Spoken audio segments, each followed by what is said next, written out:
I am ready to do a thing.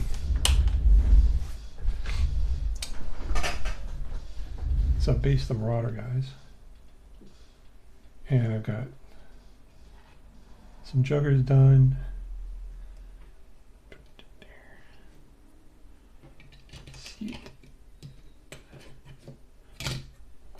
And the Priest. Blood Priest or whatever. And now we got the Chaos Warriors of Khorne. I don't know what they're called. What are they called in Age of Sigmar? Blood Warriors. I'm just going to make them Khorne March Chaos Warriors in Old World. Should be fun. Let's see this.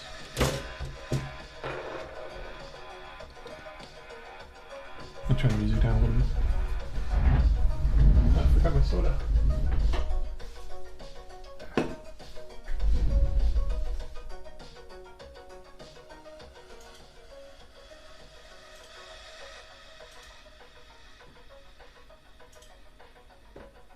Cool.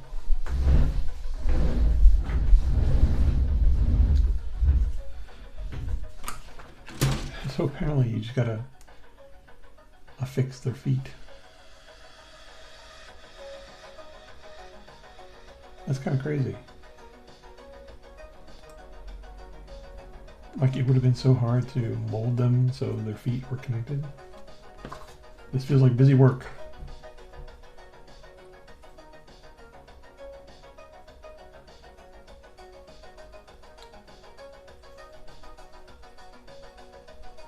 And I'm going to find each one and his accompanying leg.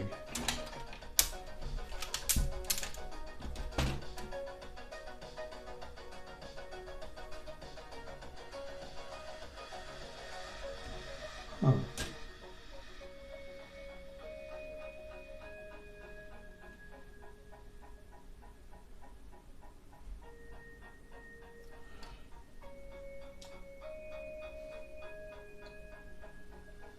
These are not interchangeable, so I need to actually find like the exact ones.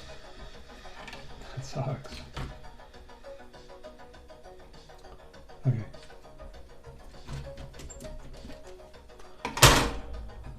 Alright, looks like starts here.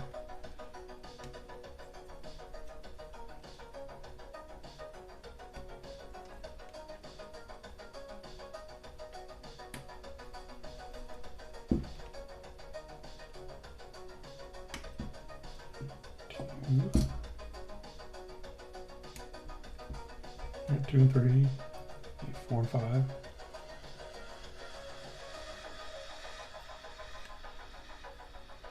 Right, 4 and 5.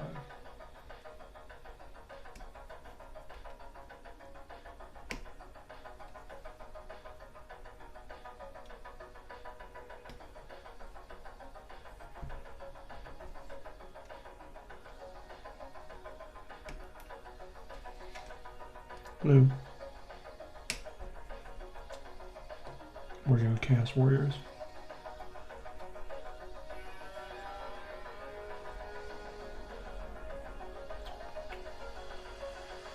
Is that all that's on the script? Good.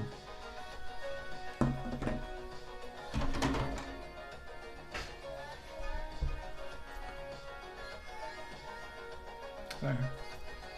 6 and 7 are here.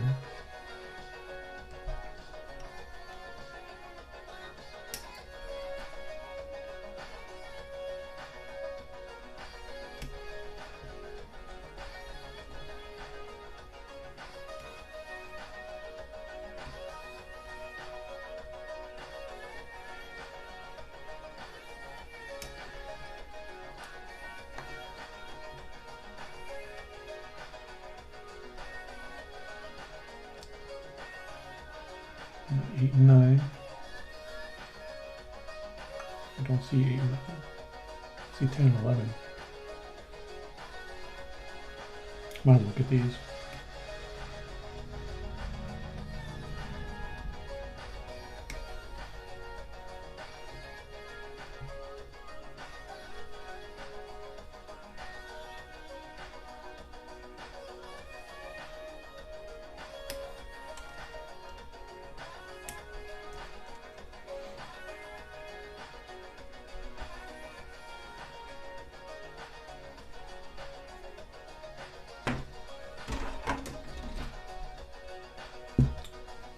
There's 8 and 9.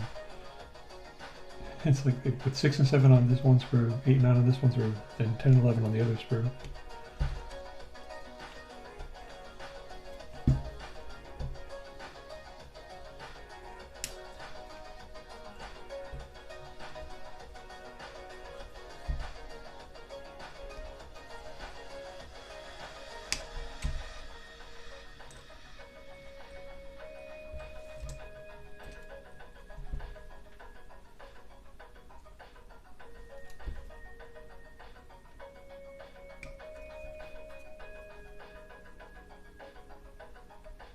Probably shouldn't go by numbers. I should just grab torsos and legs and call it a day.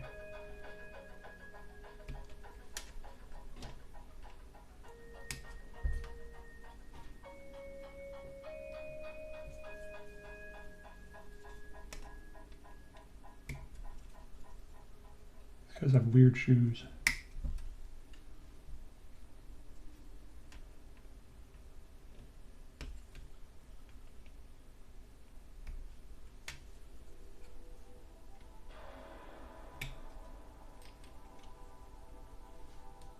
It's 7.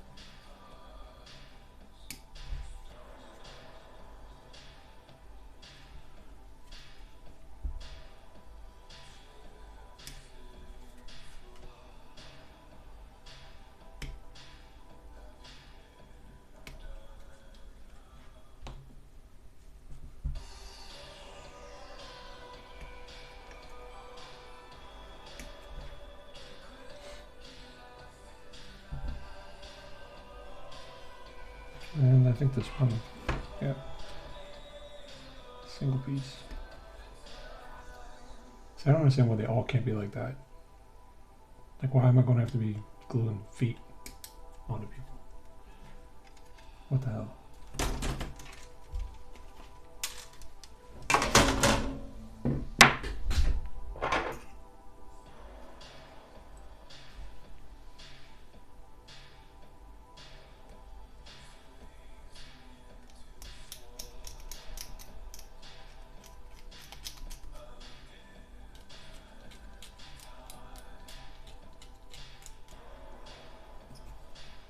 Good contact surface.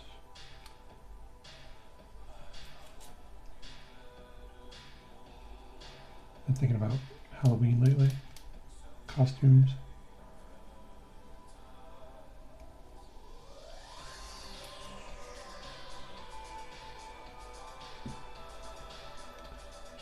I kind of want to get like a good one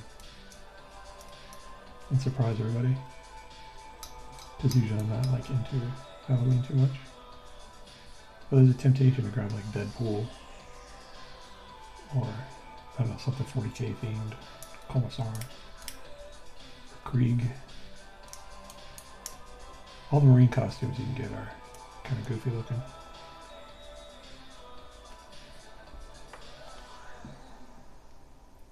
Out of proportion since they're supposed to be like 8 feet tall.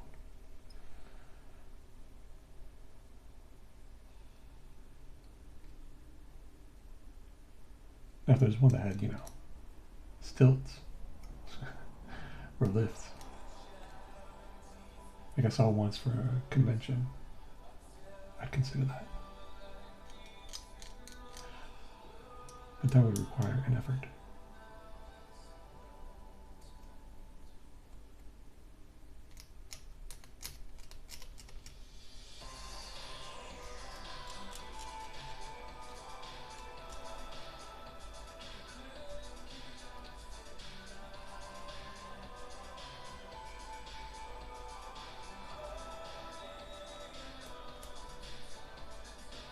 Deadpool would be cool. You get one of those animated masks.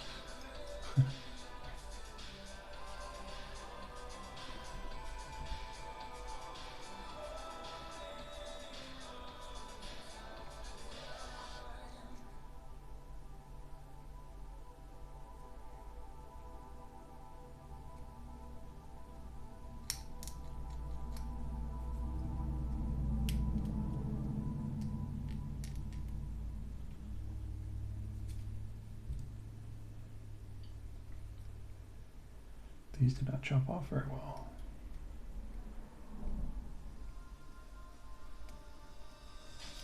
Oh, hey, Vinny. Yeah. Well, I'm doing, finishing up this Chaos box set. And then I was thinking of doing some Eradicators. Because I gotta, you know, dry brush and ink them to get them ready for actual painting. So that's my plan for tonight.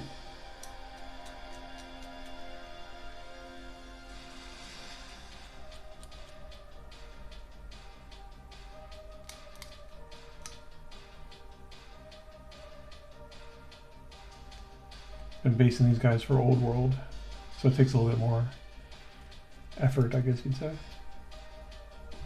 Because I got to make sure that they all fit together like that regiment. The Rongul Dorn? Yes, I did finish. Well, I mean, I didn't paint it. No, I assemble things, and then I, you know, put them on a shelf, and they sit there for years and years, I'm sure, or months now, not quite years.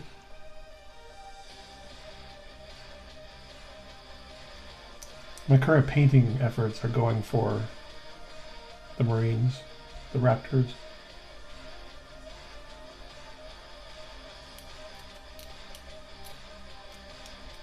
Like if I'm painting something, it's going to be part of that project, because ultimately I want to finish that army. And then my nephew wants to, you know, play in some Warhammer tournaments. I might see if he wants to use my army. But he's a bit of a goofball. So I'm not sure if I want to like give him something that I put so much effort into. So he come back, he's like, I broke it, all of it. Yeah, everybody does. But what it means to me is that I have choices, and sometimes, you know, my inspiration takes me in one direction, and I leave a project and go to another one. But I like looking at my mass of unpainted stuff and knowing I have projects ahead of me. It's a nice feeling.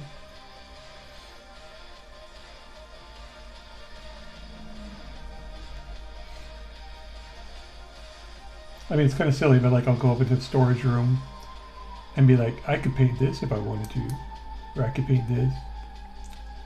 It's like, nope, Marines. For now, at least.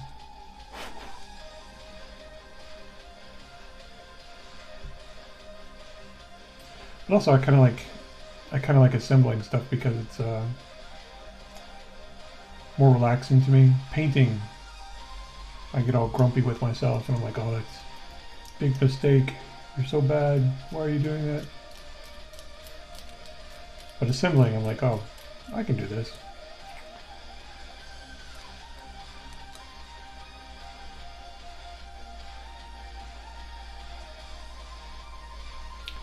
I can't tell if that is part of the sprue. I think that might actually be part of the molding. I think it is.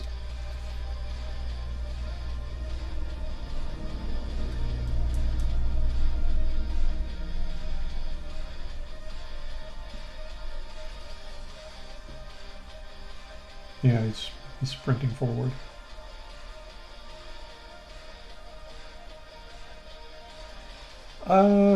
It's honestly whatever I steal, and sometimes I wake up, you know, and I do this, or if we're going to bed. But I mean, I get 2 or 3 hours a day, maybe, for whatever. I can't usually I can't do too much more than that per day, like even if I have a day off, because I get too tired to sit in one place, or I'll go do something else. No. I mean, this is pretty much my hobby.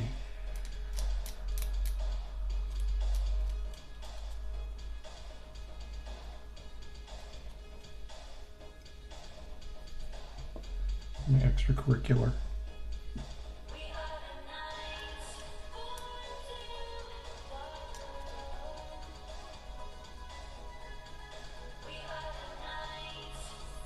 I think the longest I can sit is usually 4 hours. I've streamed that for a couple times. But then when it gets around that point, I'm just like, oh.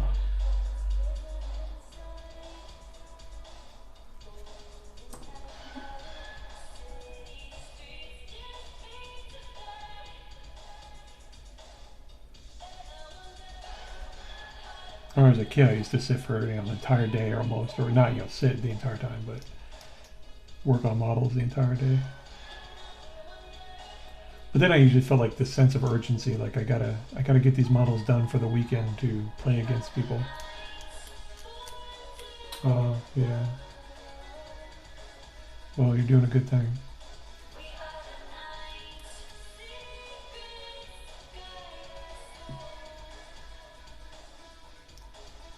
Both my parents have passed, unfortunately, but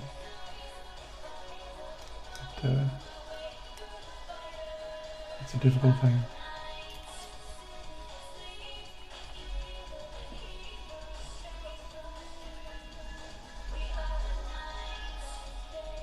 My wife, her mother's still with her, and my wife's sister is taking care of her, but she's doing well.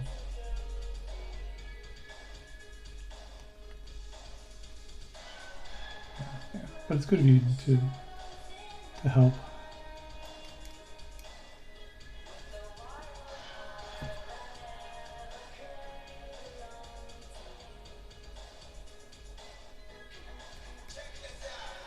It's been a rough few years.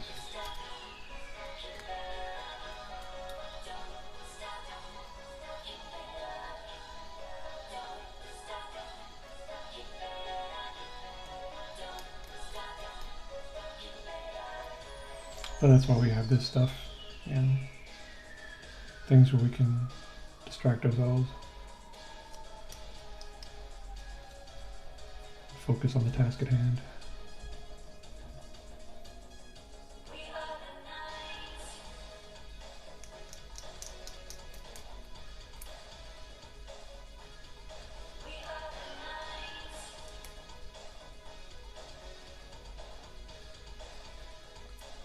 Listen to bad YouTube music.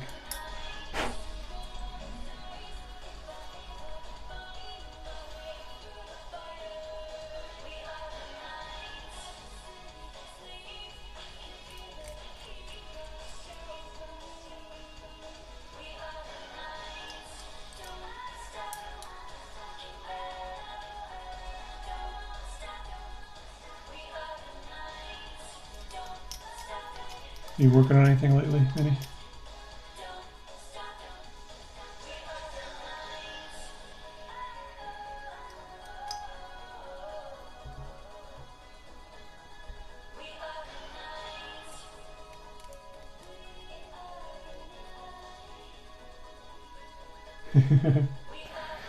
Yeah, I just put on like this parts of it.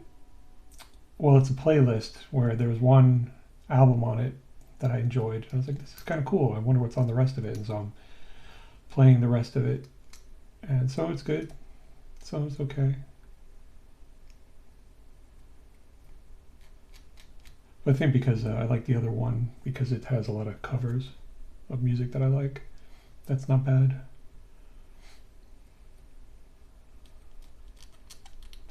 I like all sorts of music though. Like, mainly because I have to have some sort of memory connection to it, or nostalgia connection to it. Like I know, like, oh, I remember this song, I was doing X. Did it stop? I think it was, oh no, there it goes. Oh, hold on, I gotta move my mouse on the machine over there. Let me finish this first.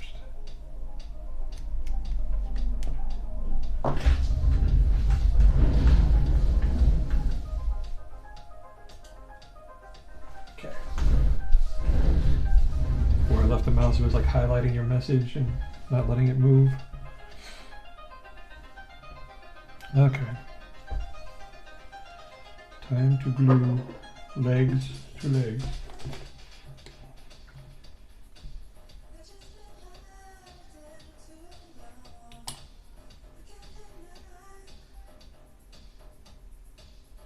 I probably should have dry fit this first.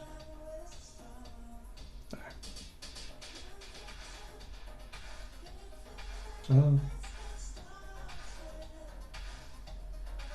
Cool. You have to show me a picture when you get it done.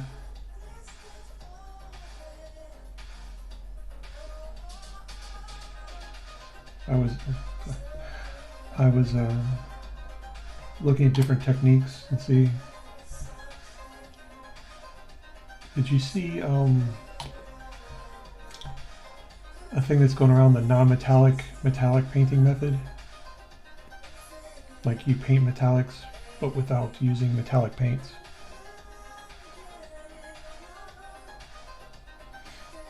And I watched a video tutorial of it, and it's insane. I was like, wow. You basically just paint a reflection onto the miniature, you know, to create the image of metal, the illusion of metal. I'm like, oh no, man, that's, even with that tutorial, it was Jose Hidalgo. He did this great tutorial about it, and I'm like, man, that is a lot. But I had to think, like, is it because I don't want to learn it, or it seems too difficult, or I don't want to spend that much time on a single miniature? Because I feel like, because we've got all this, like, you know, huge project to do, I feel like I need to get stuff done. Yeah, non-metallic metallic is scary looking. But part of me is like, you know, you should take this time with every single miniature. I'm like, no. I have like 80 more Marines to go. Come on. Maybe I'm just lazy.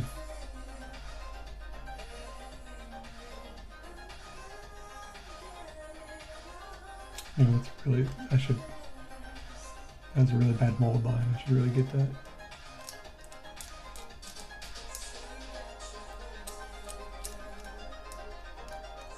Then where do you draw the line, though?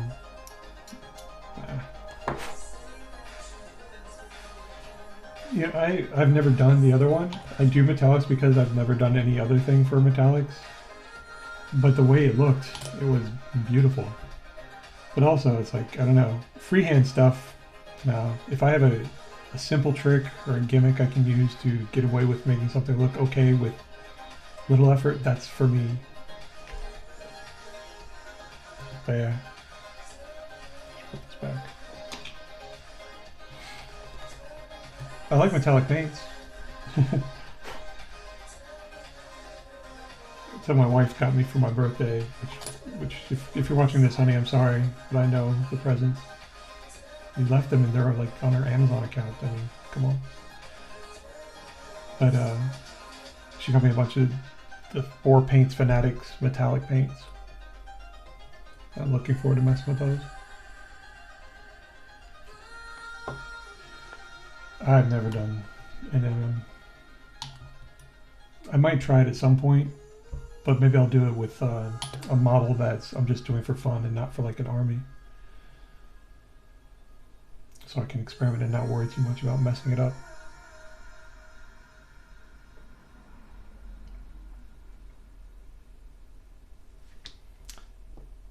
These are going fairly quick.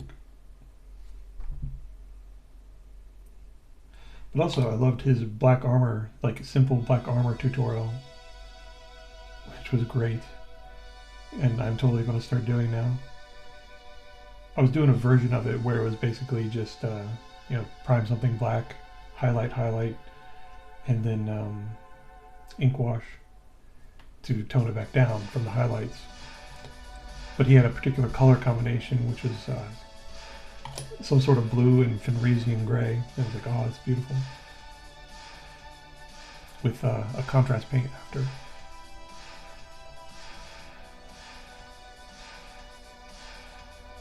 Well, hold on a second, let me turn on URLs real quick.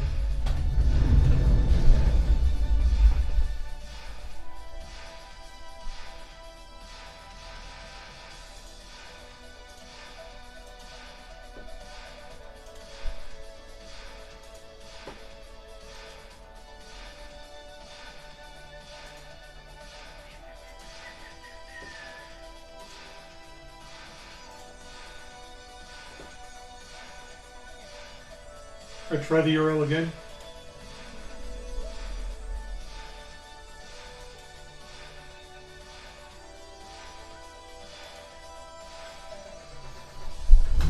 You can try the URL again. I turned off restrictions. There.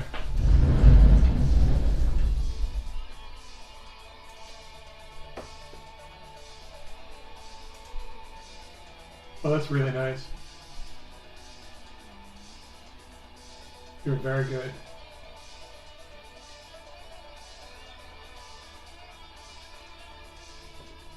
I really like it. I like the sword.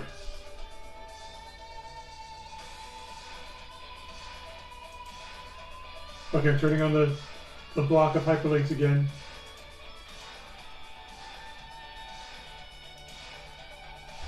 Okay.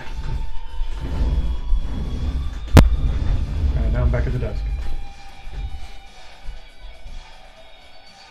Let's see. Now I need to make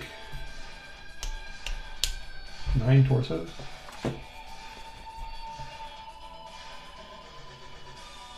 What about the 10th? Oh, the 10th one already has his torso. I think. No, he doesn't.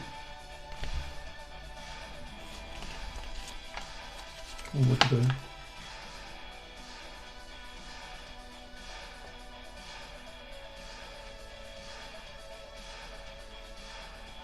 Oh.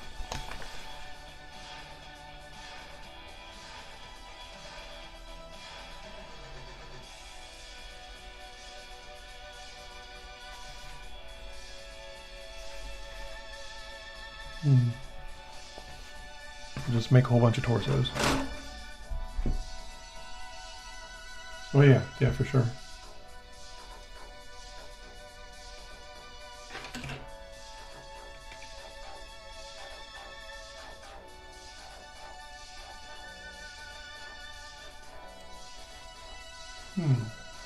This one's not on the list. I'll keep that one out.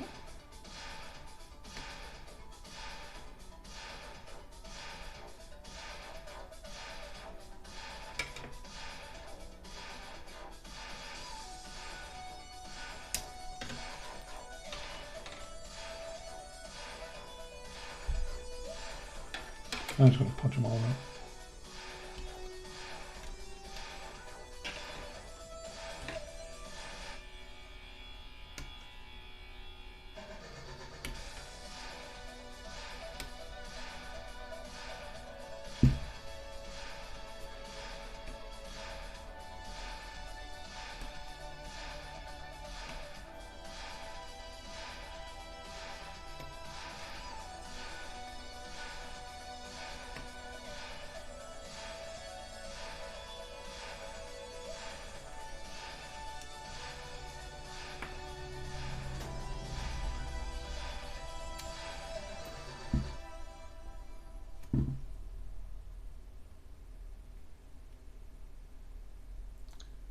I got these new snips and I like them, but they don't open too easily. Like I don't know, something about them, they feel harder to use than the other ones I have. They cut better.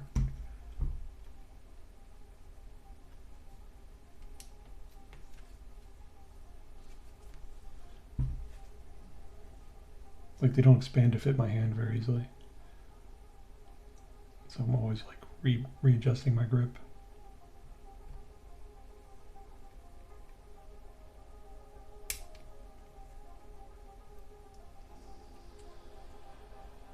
Okay. I'll be here.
torsos. Oh.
All right, torsos.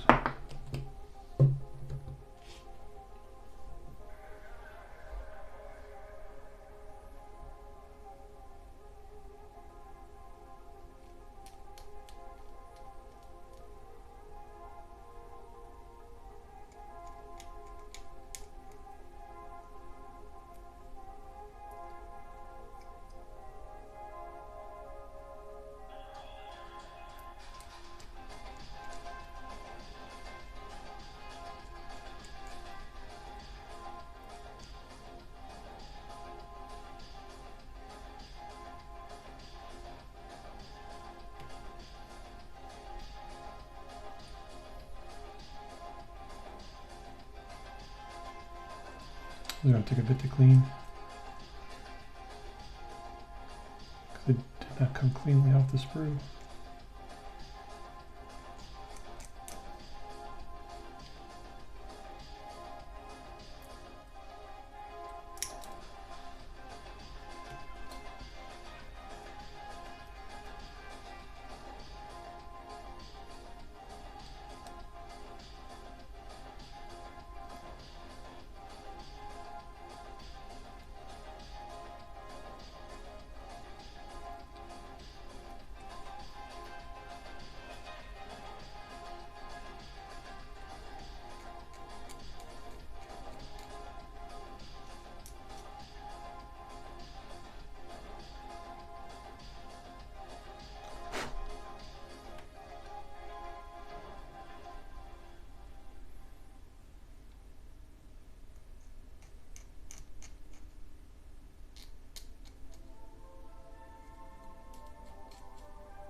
What are these?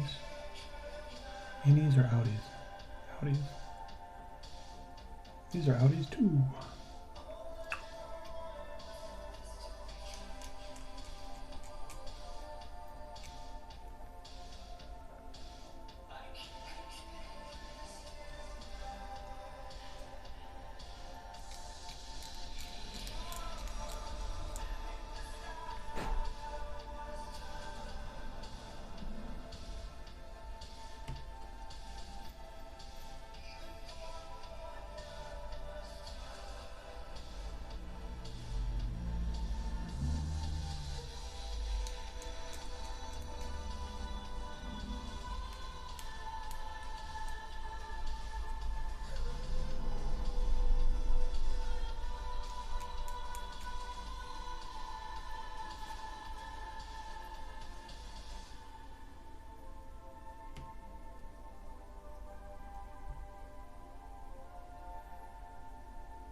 Thirsty.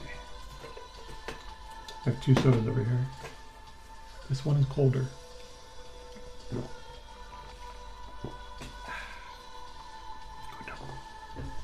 Good.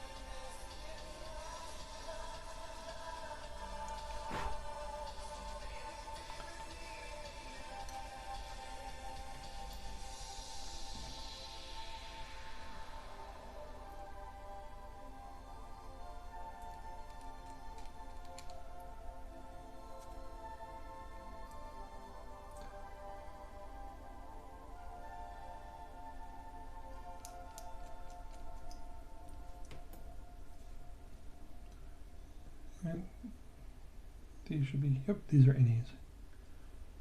So that makes sense.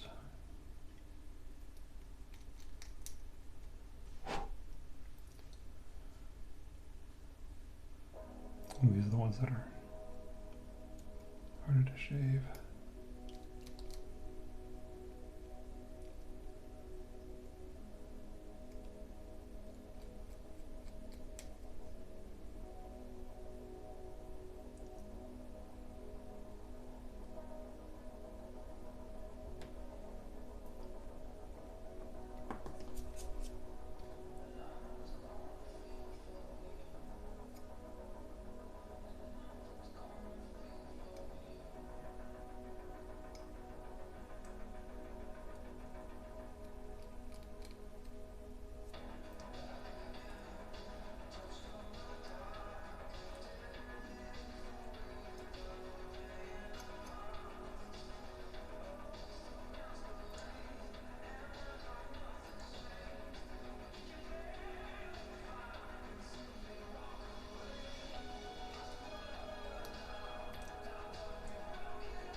I'm worried about shaving these too close.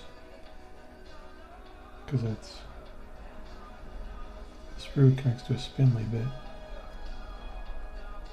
And it might... I don't know, it might affect the look of the figure. If I shave it too close there. Have to see. Nothing else, I'll just have to use a lot of green stuff. Or gap filler.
This one I got close. Not bad at all.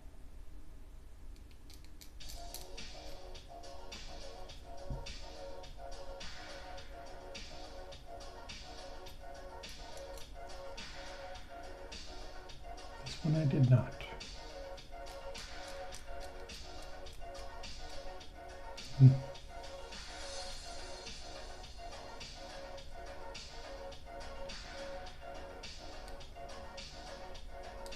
The angles of these cuts were kind of rough. It's too bad.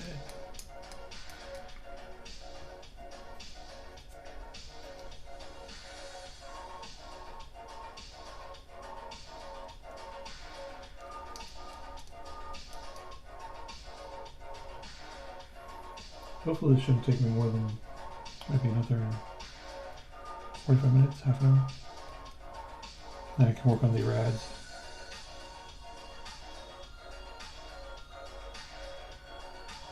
Probably won't get very far on them tonight. Or this morning.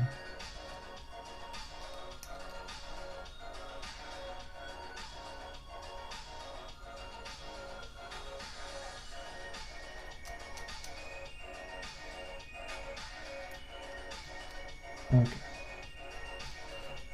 Now to make 10 torsos.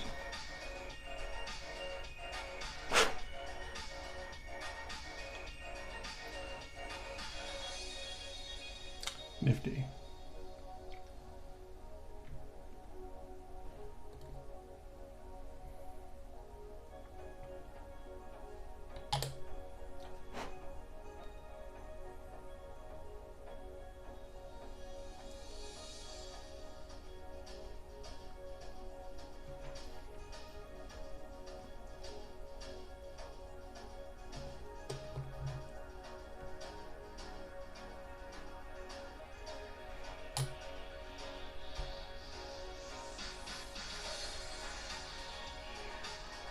Yeah.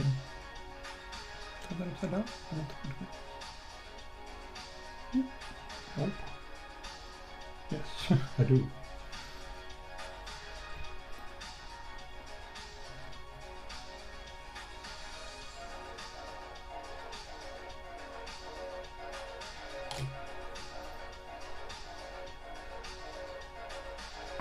Ah.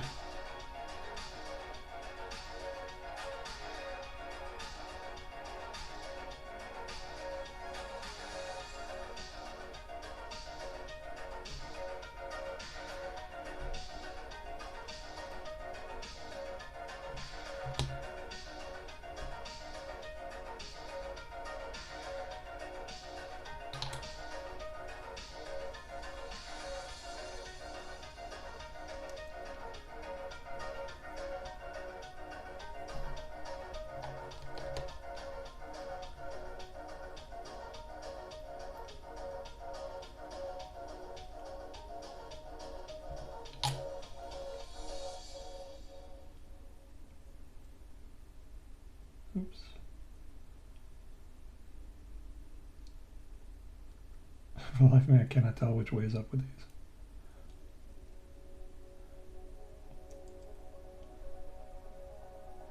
I should look at it like, alright, they're astronauts.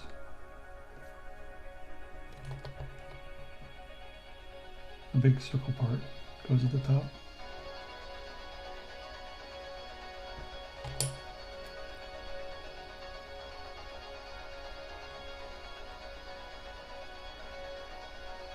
Except they got multiple big circle parts.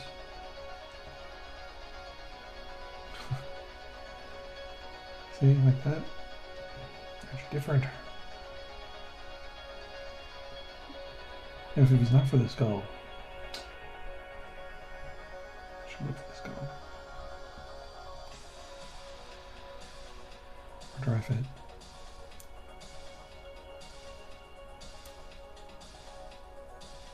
Except that doesn't seem to want to go together. There's supposedly one odd man out.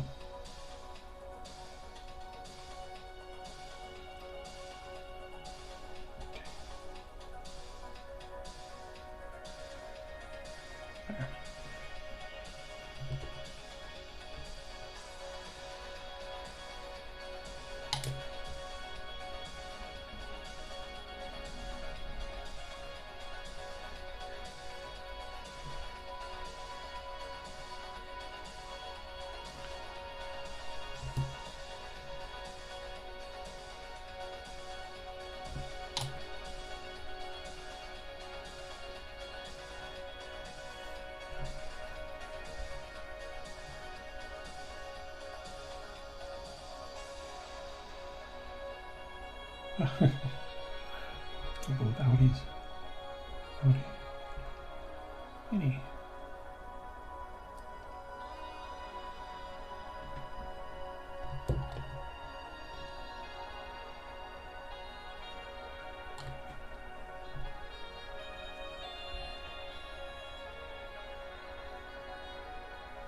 And one more.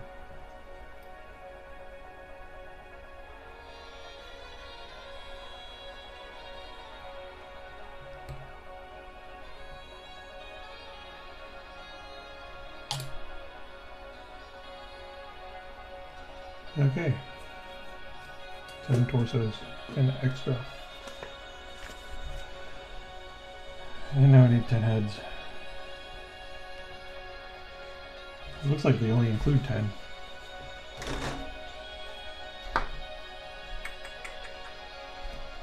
None there.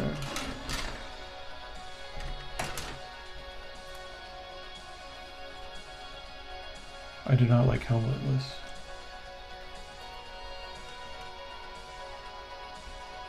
Although I suppose I should give one to the musician, since it's hard to blow a horn through a helmet.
Oh no, they do have extra heads. Extra helmets.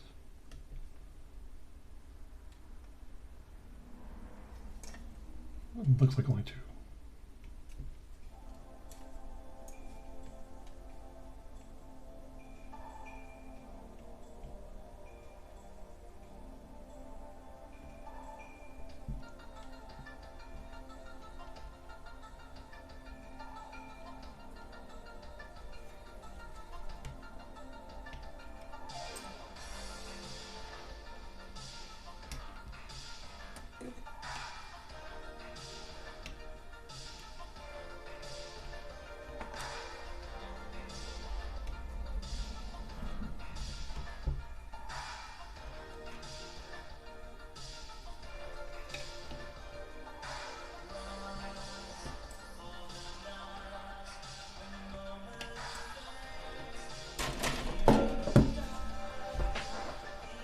Oh, hey, hey, Pedros. How are you doing? Stumbled on your name there for a second. Just finishing some Chaos Warriors.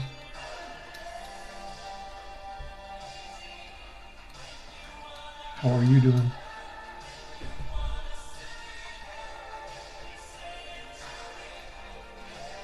Oh, these guys have big mold vines.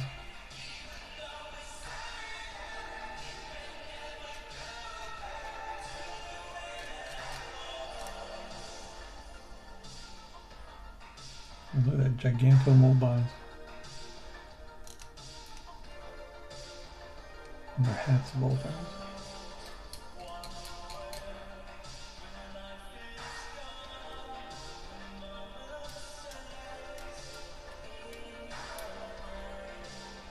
Cool. Are you gonna do any modeling?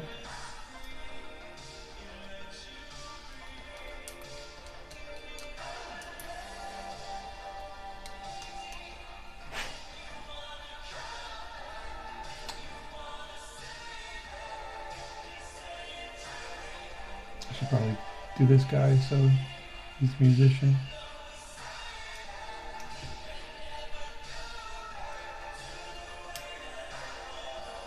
Oh, cool. I haven't looked at the new Storm Vermin miniatures. How are they?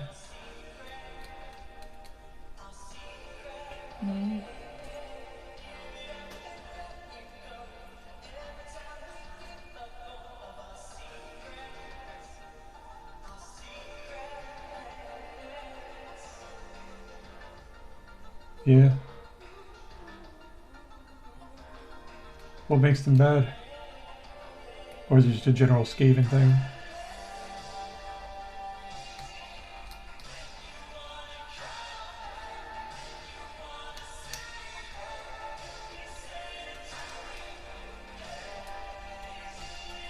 They're not bad in Old World, if I recall. Since they have that, there's some sort of special rule that mitigates their leadership penalty.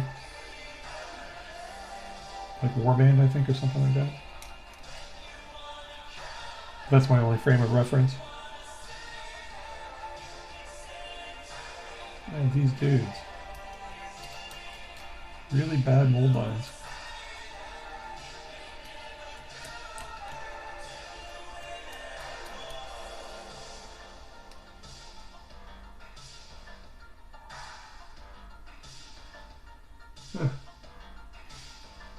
I am constantly tempted by Skaventide, you know, just the value of the figures, and I'm like, well, you know, Stormcast Eternals aren't so bad. But I know if I got into Stormcast Eternals, I'd want to get all those dragons.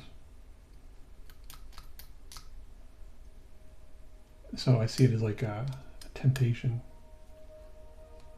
But I really like the Skaven figures.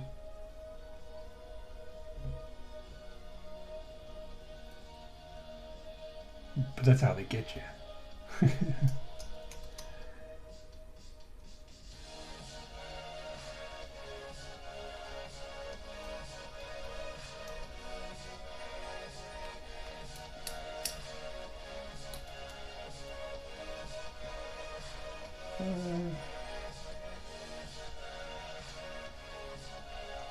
But I really like the War Machine Skaven stuff and the Jezzails.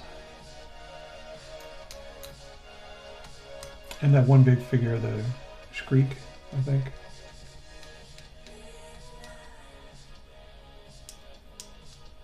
Like I would find some way to use that in Old World.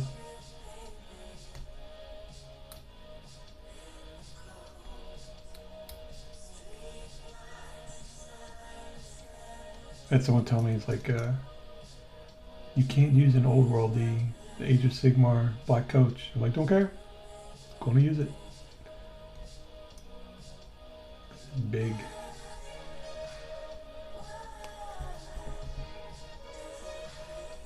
But it's beautiful. It's a huge model, but it's really pretty.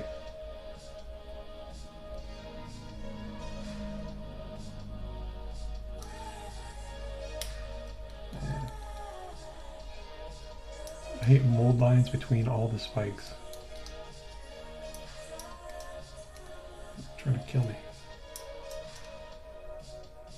Through finger lacerations.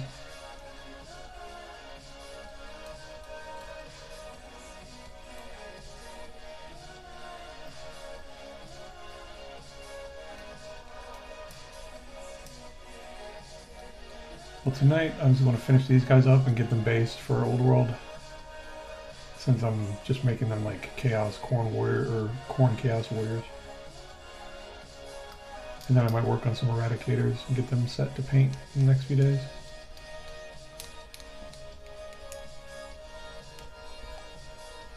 So, 3 more.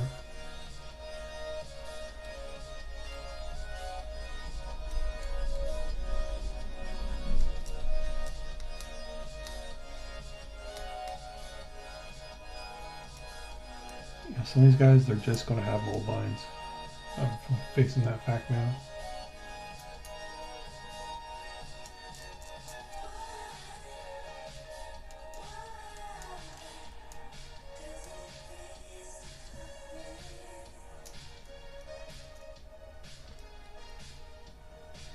$14 points per model.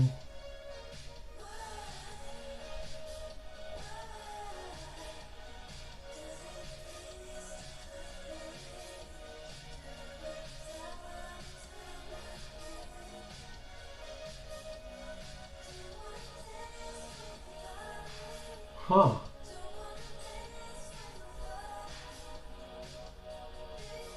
I think that auto wounding is a big thing. Or I would imagine, I've never played Age of Sigmar. But mathematically, if I know the process.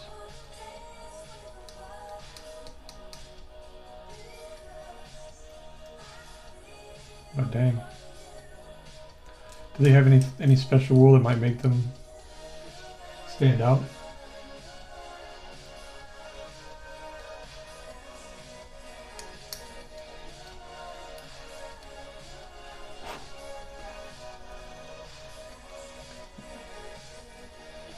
One more.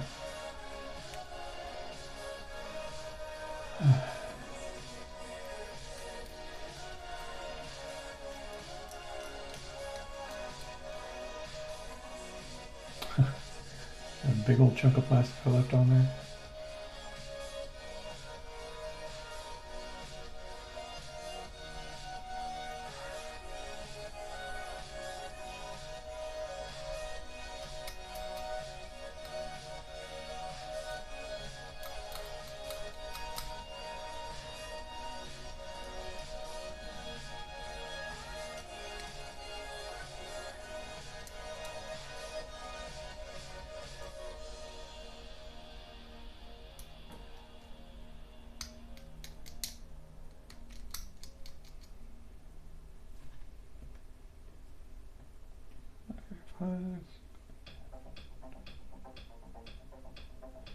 One more.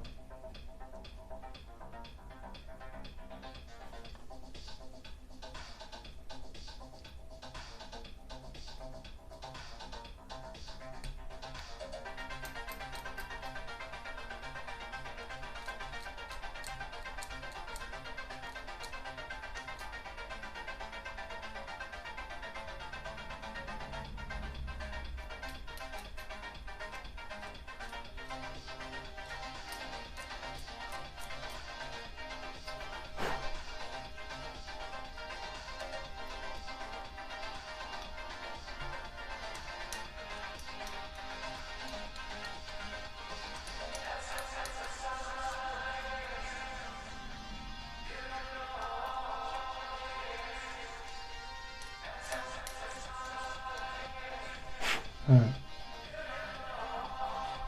Bunch of heads. Oh jeez.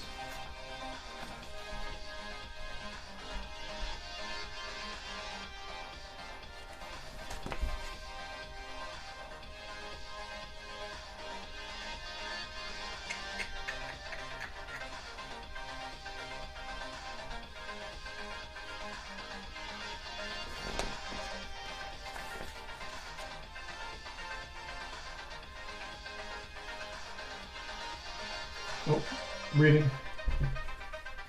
5 plus forward. What does Ren do? I'm not aware of that. Or is that like the armor piercing? Hmm.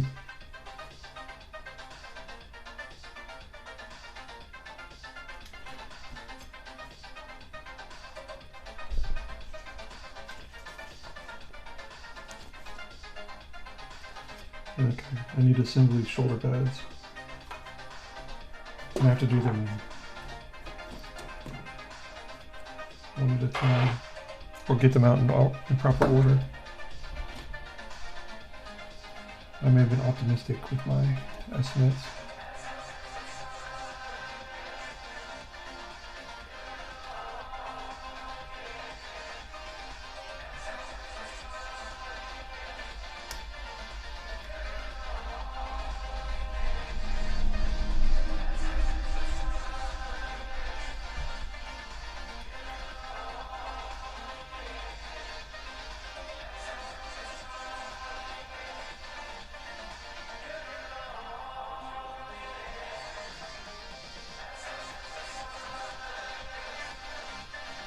Oh, okay. I think it's a, well, ward save. That's in 40k. It's like I do not like this song.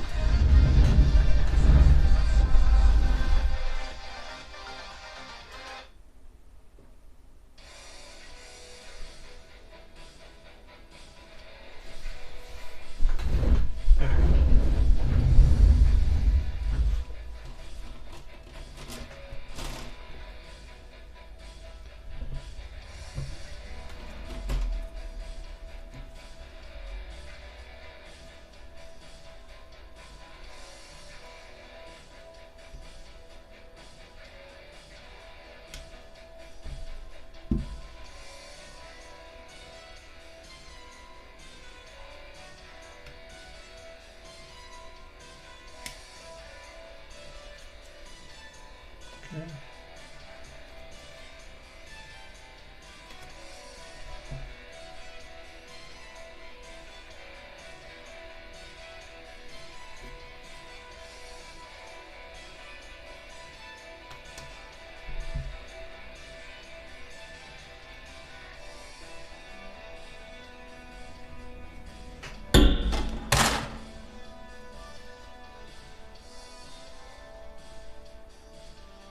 This is irritating because one arm goes with one particular plate mail piece, and they're not on the same sprue.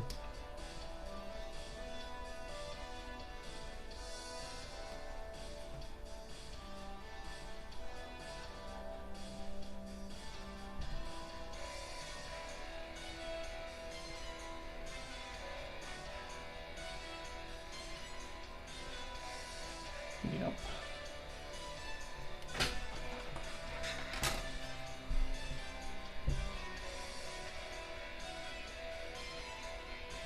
Well, they also have, you know, invulnerable saves, which are wards, I think, in essence.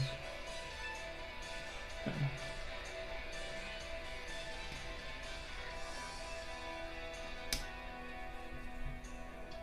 Feel no pain is like regen, I think. I don't know.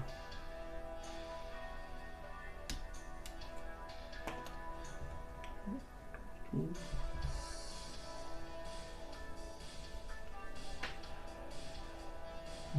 46 and 56.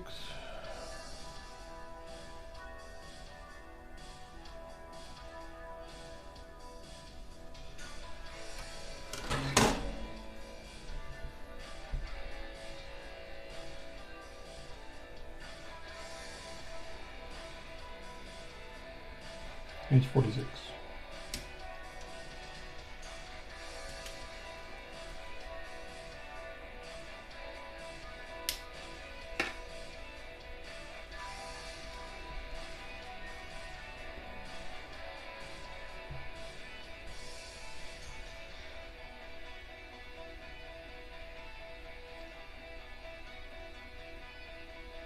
And no 56.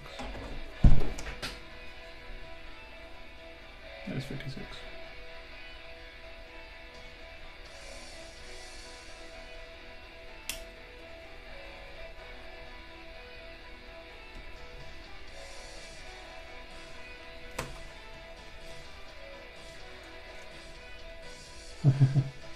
Ignore 1 damage for success. That makes sense. Okay. Fantasy is a lot of fun. It's I'd say it's more mathy, more complex. Movement's important, measurement's important. Like, more so. I mean, I know it's important in the other games, but like people are much more hawkish on precision of movement in fantasy. 48, 58.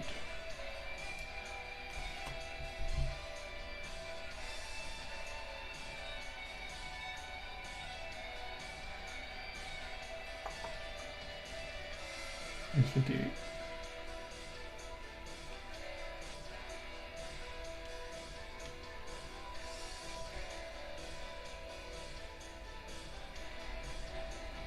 I've not played Horus Heresy. I've heard that's pretty decent. Kill Team's fun. I've never played the others. I haven't played Necromunda, Warcry, or Underworlds. I played a little bit of Mordheim way back when, but yeah. What number was this? 56.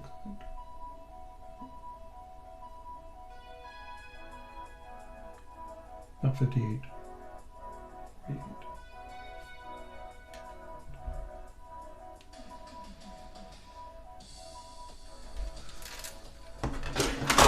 48 might be over here. I love they got the right arm split between every single sprue.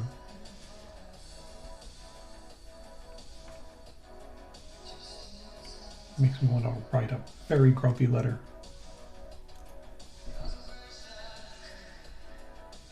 Legions Imperialis is pretty cool, but yeah. I don't like Legions Imperialis' rules for putting together armies because it's a little bit arbitrary, it seems. I liked it with the old system with the Epic where you had cards, playing cards, you just flip them out and go company, and then you could attach different cards to a company. 50 and 60.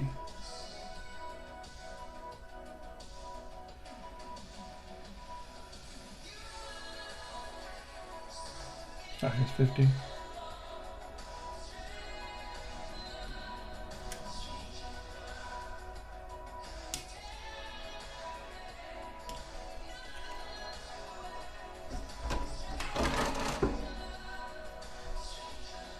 I like the miniatures for Legions Imperialis.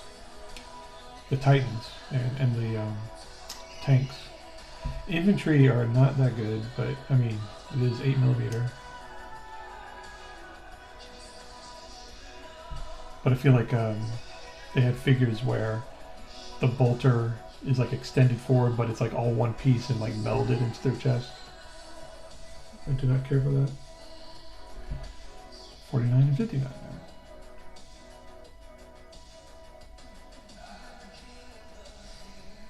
What was that? Oh, there, 49.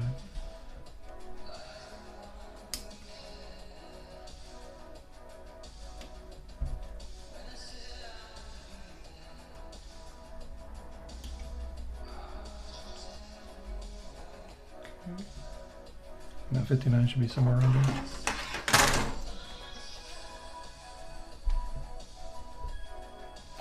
It is not over here.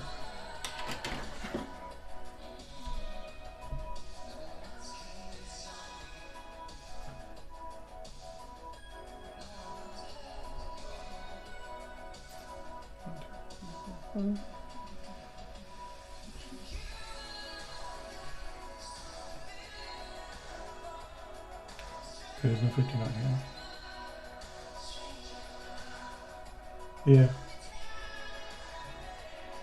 And Apocalypse a little bit too with the markers and things. I like Epic Armageddon, Epic Space Marine. That was the thing I played the most when I was a kid, or when I was a teenager.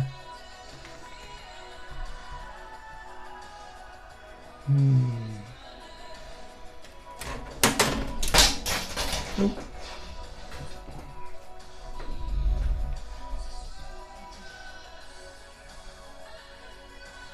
There it is.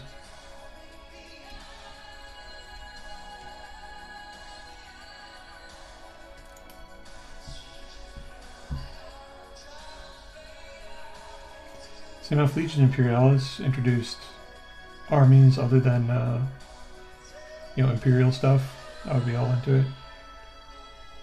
Because like miniature Eldar and miniature Orcs. Very cool.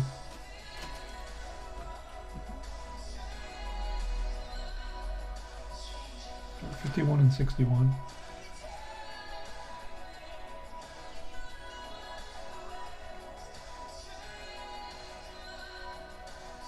Oh, 61.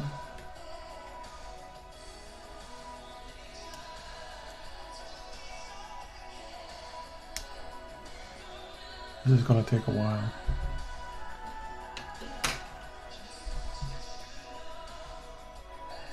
That's 51.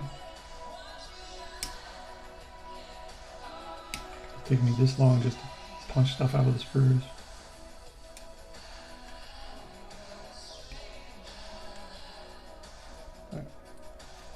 Alright, 52, 53, 54.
These are all left arms.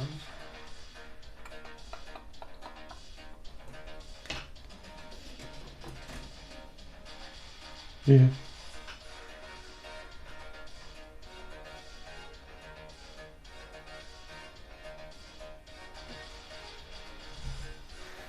Oh, that's cool. I don't mind, you know, going up to 8mm from 6mm for like epic stuff. But I just would like, you know, if they did, you know, introduced old Eldar Exodites or something like that. There we go.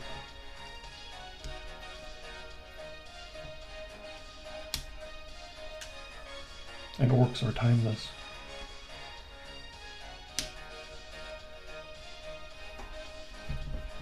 Alright.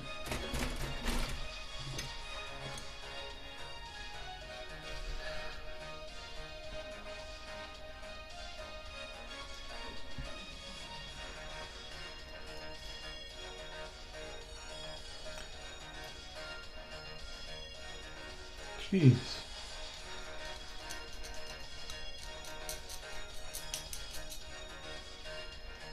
That's some crazy mold on it. I don't know why I expected any different.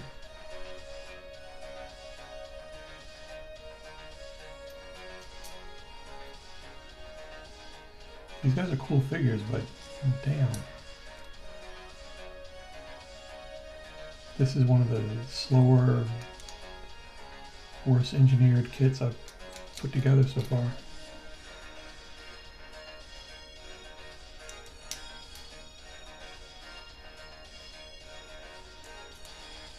I mean, it's no stomp on, but it's just kind of tedious and dull.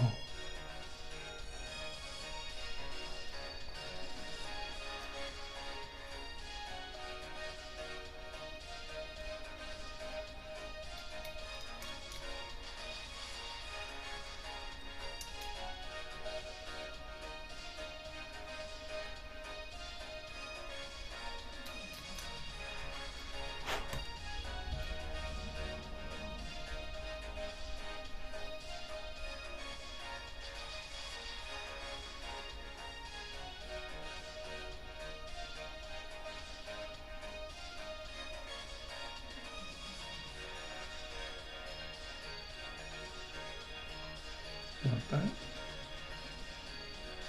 I think it does. That does not fit very well. Do I? I think I need to shade there. Well, that is really bad to have a sprue connection on that joining point.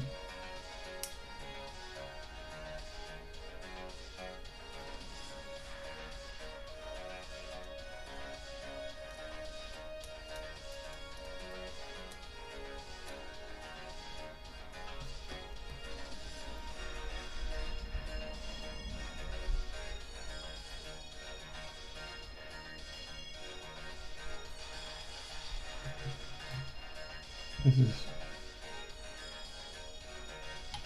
not too super fun.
Well, I saw they're adding AdMech for Legions Imperialis, but yeah, it just doesn't interest me as a time period.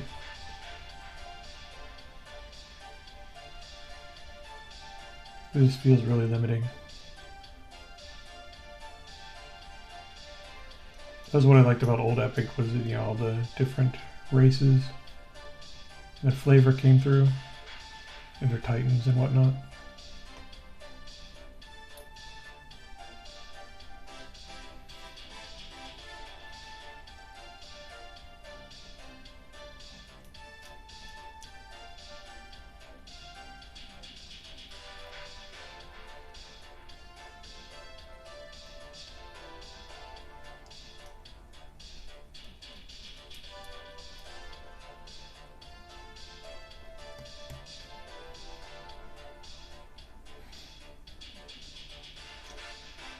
It seems like Games Workshop competes against itself a lot.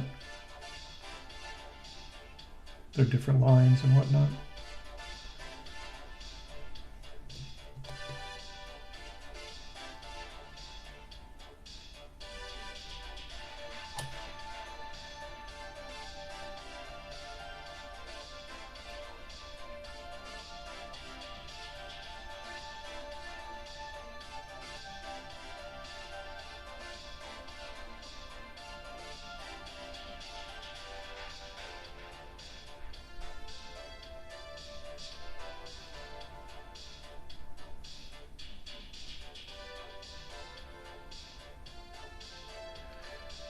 These are persnickety.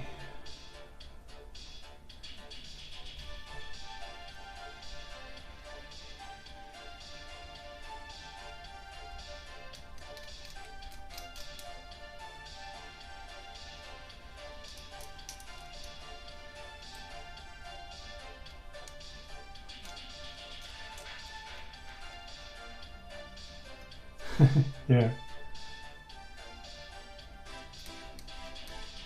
The scale difference, though, like, you know, it's hard to take. Like, there are plenty of models from 30K that I would like to use for, you know, my 40K army, just because they look great. But they're all, you know, with the whole Primaris thing now, the scale's all wonky. I suppose you take the vehicles, but then they cripple the vehicles with the rules. I guess you just don't have to play with those rules, too. But what do I know?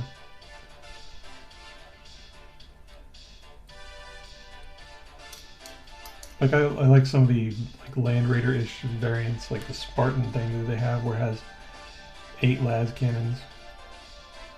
Like a heftier Land Raider.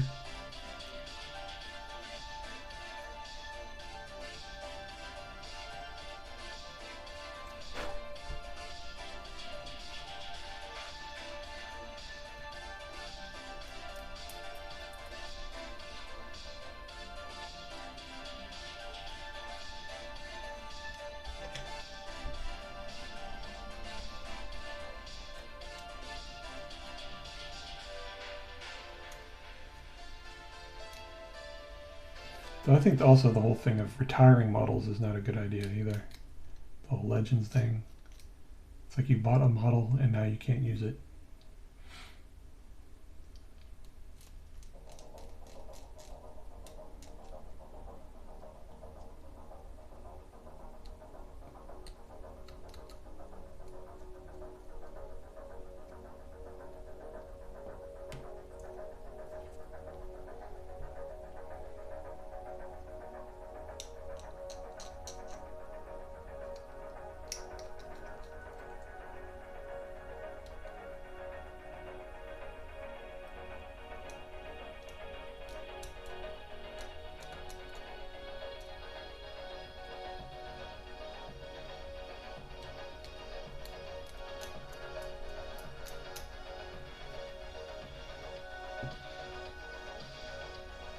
Yeah.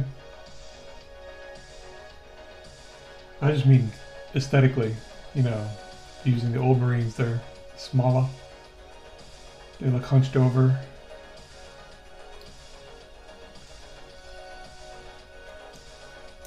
I mean, if they made tactical squads in Primera scale, I'd be happy. Assault squads, Devastator squads.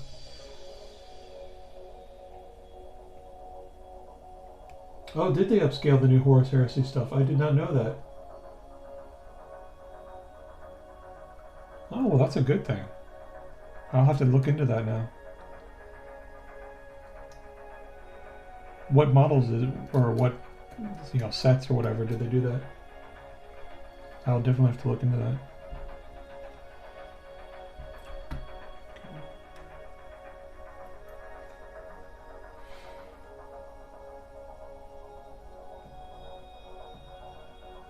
Oh, I don't mind the Mark 6 armor at all. I mean, that'll actually work for Raptors to a degree. Because the whole connection with Raven Guard and all.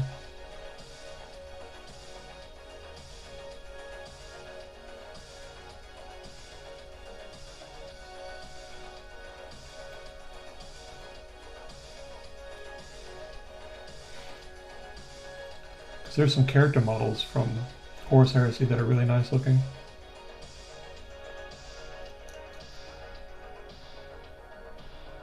And like the Space Wolves from Horus Heresy, they look kind of cool.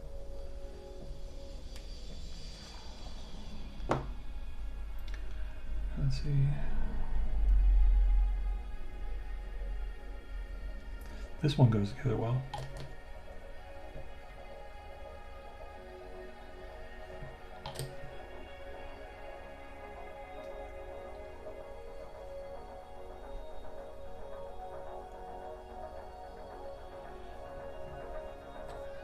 And these guys are slow going. Or, you know, I am slow going.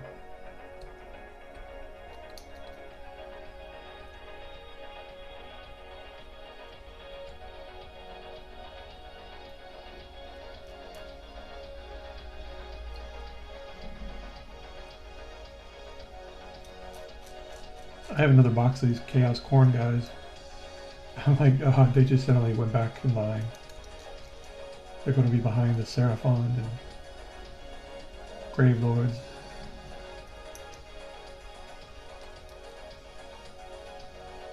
Quietly push to the end of the line.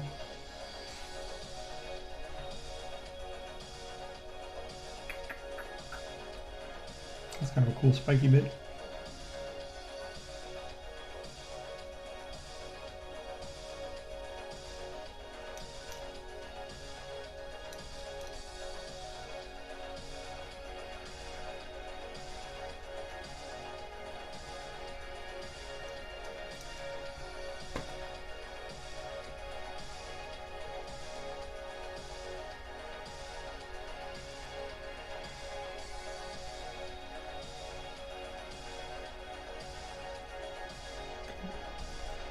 That seems to go.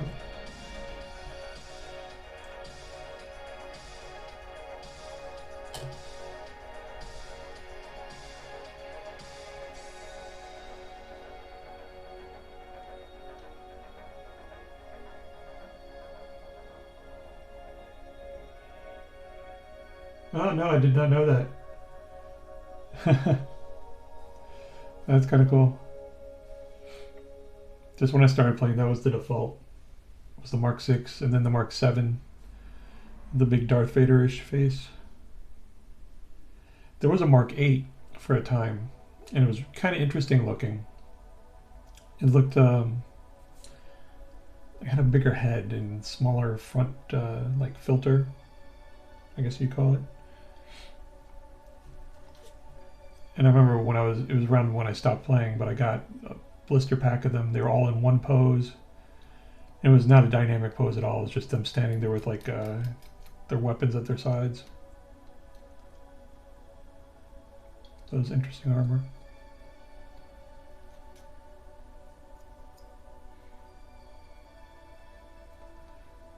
A friend of mine told me that if I had kept those, that those were worth something now. And I had an old first edition Lehman Russ figure. Unpainted. But parental units got rid of them way back when, like some point in college era.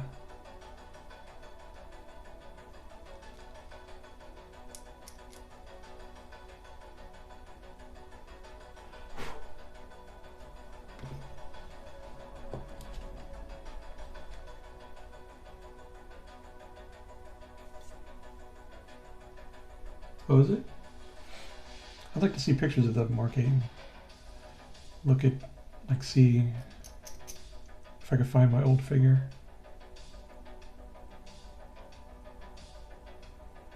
It looked sleeker and snazzier. You know, I remember that.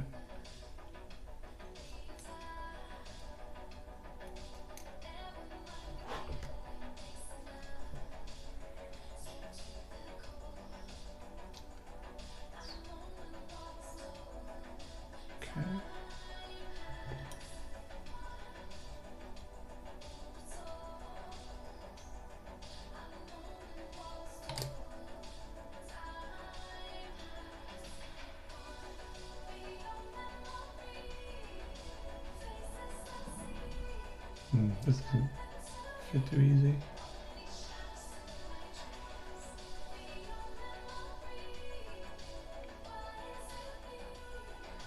I still kind of like the Mark 7, but I do like the Tacticus and Gravis and Phobos. I think I have to say Phobos is probably my favorite. I'm a sucker for the tactical stuff.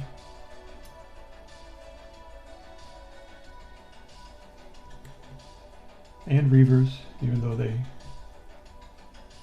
kind of stinky in the game. They look cool. Like a squad of chaplains.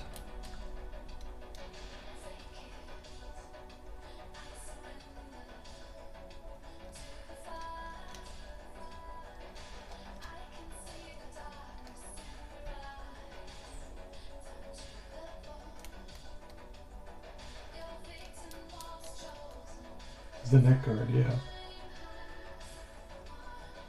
Interesting. I'll have to go look through the wiki, get offline.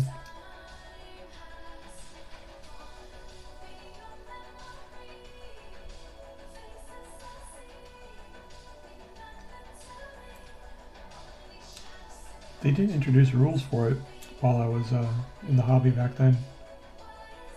Like I couldn't field them or anything. It was just 5 guys with bolters. But I wonder if they ever did.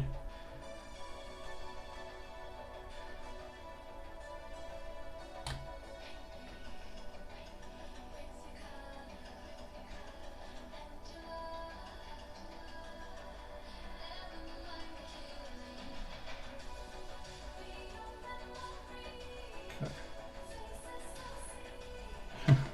We're almost done with right arms. Although I might have to do a standard.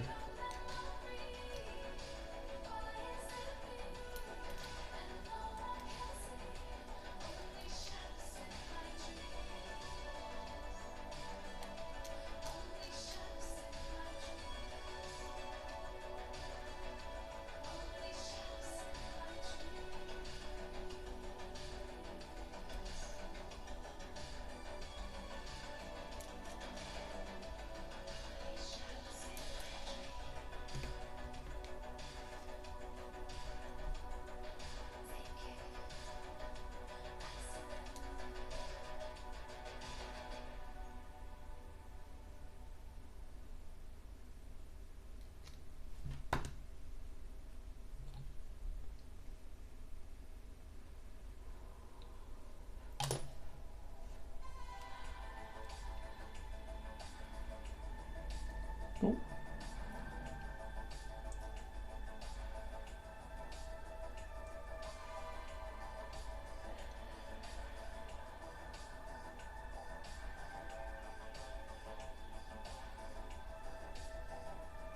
Come on.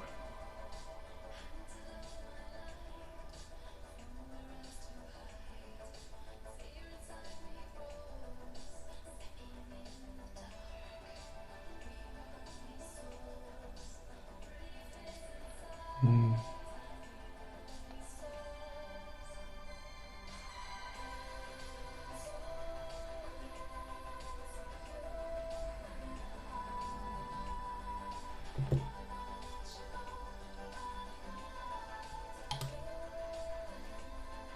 Okay.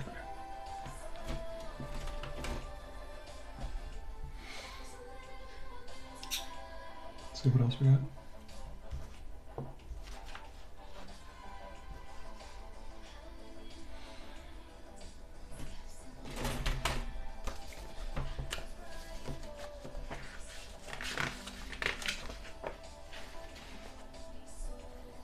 The banner is a left arm thing.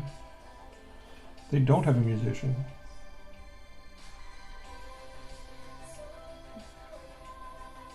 So they just have a standard bar. I don't know. I'll have to cut out a flute and put it on somebody's belt to count as a musician.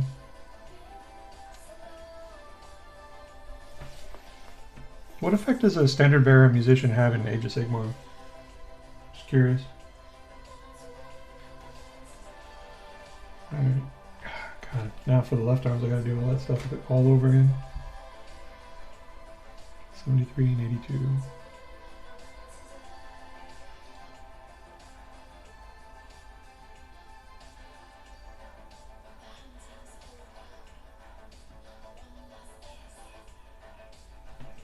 Hold on. Let's see.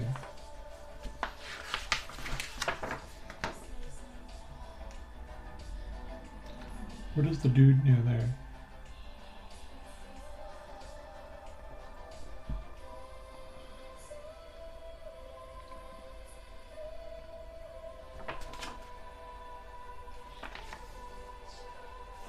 They don't show the dude with the two-hander. Like, where is his offhand? Oh, there he is.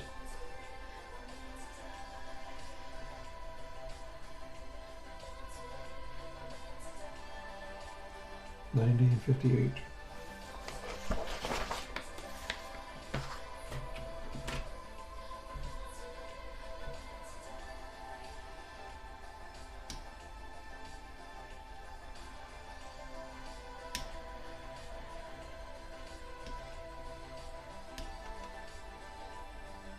Because this weapon's too cool not to use.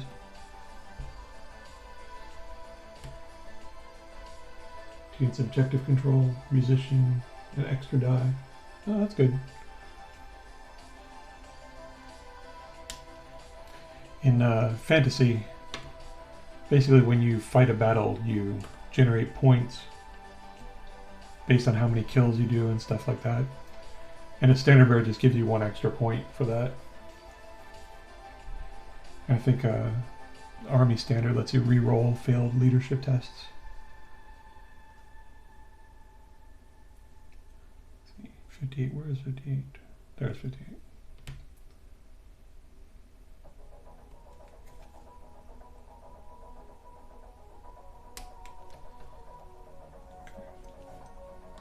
Run out of room.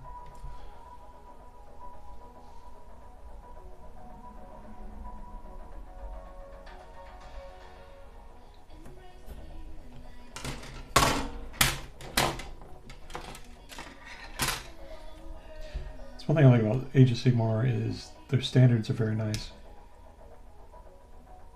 I like how they're very elaborate. I'm just making my standards out of, you know, paper. Or painting over a Xerox.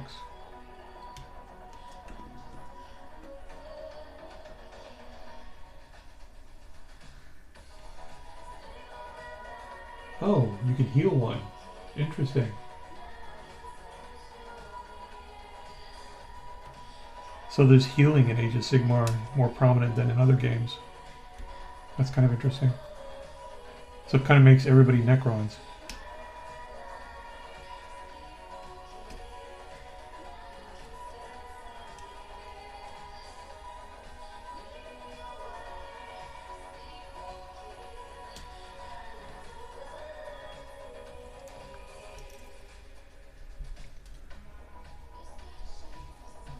Okay.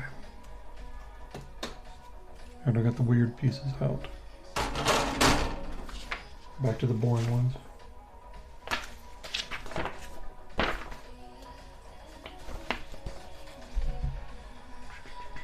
So all these left arms.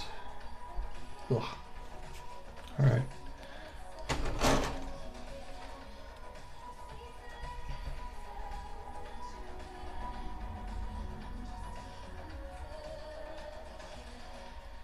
All the right arms. All right, 82 and 73 we need. Here's 73.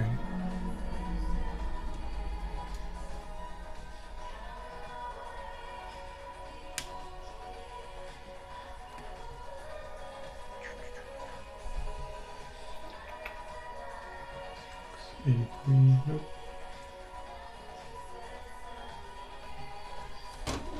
Man, I really wish they would put these things on the sprue with their mate.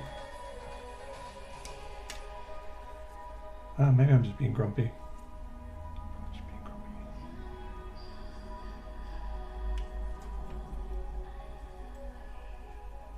Guys, scoot back. Little scoot. Torso, scoot. Heads, scoot. There. I'm gonna need to clean this up. But later.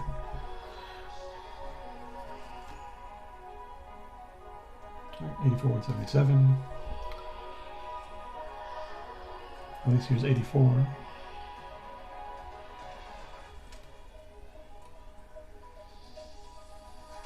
Oh, so you can't be in combat to use the heals? To you do the rally? Well, I imagine in that game it's kind of hard to extract, isn't it?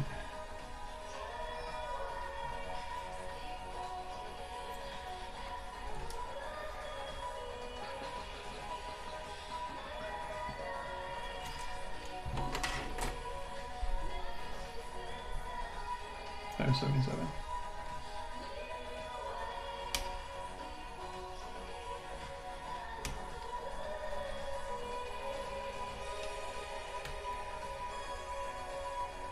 Yeah.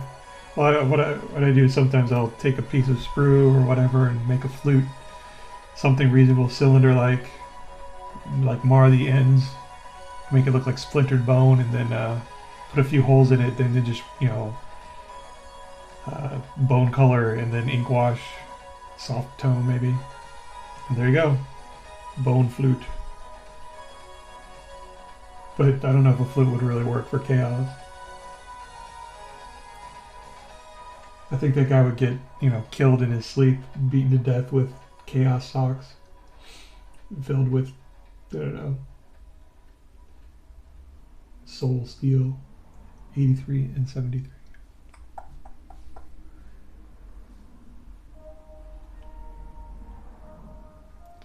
No, nope.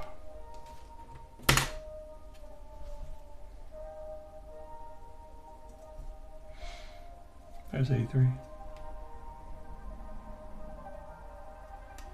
Well, actually, I can see Slanesh having a flute. Ha ha ha. 83.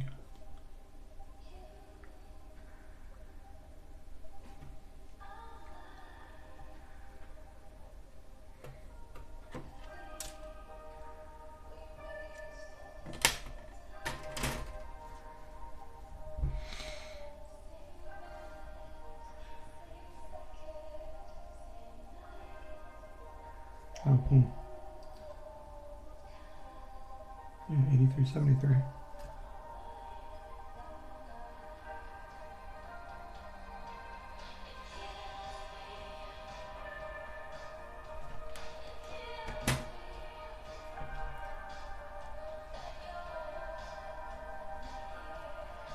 Oh, there's a guy's head.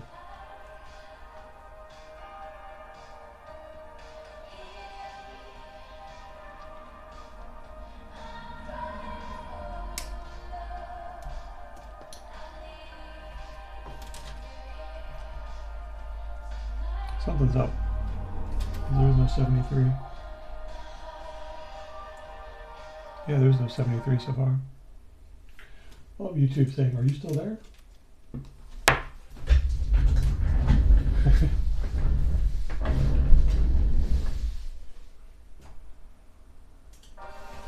So retreating, you automatically get mortal wounds? You can't, because I know in 40k you roll and there's a chance of getting, you know, 50-50 chance of getting killed or something when you do the retreat.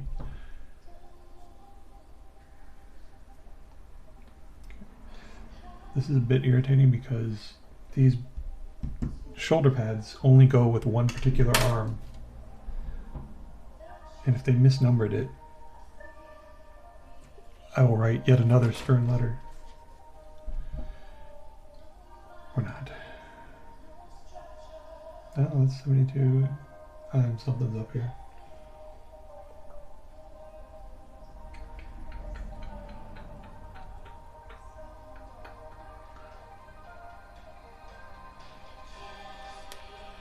Maybe it goes with 72.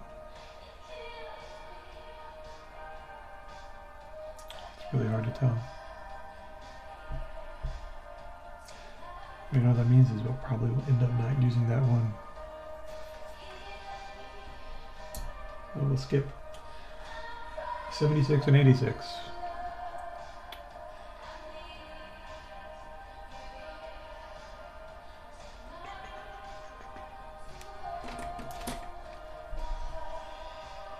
There's 76.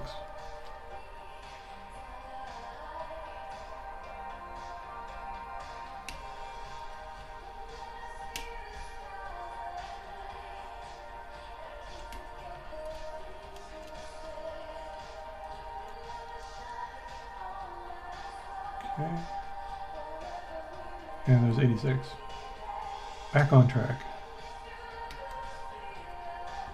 Okay. 75 and 85. Here's 75.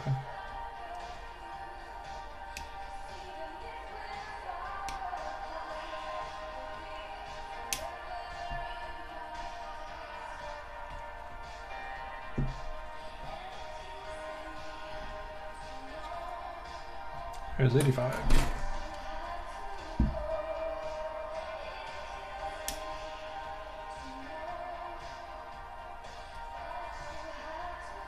Okay. 77 and 87. Here's 87.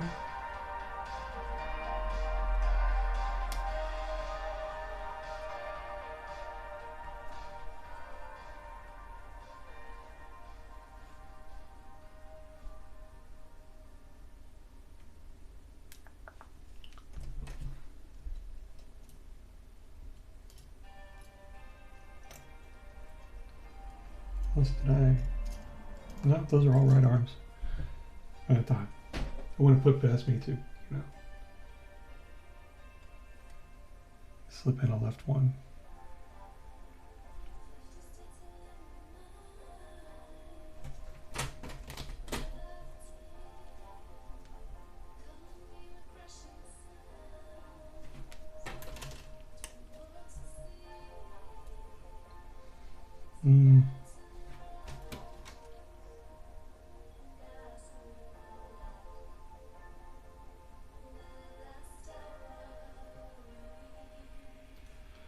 Okay, now I'm not finding.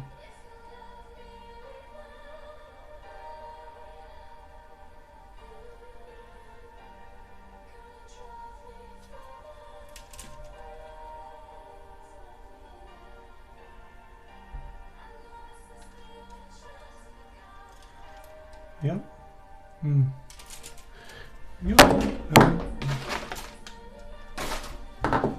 Yeah, this one's misnumbered too. So there's no 77 here.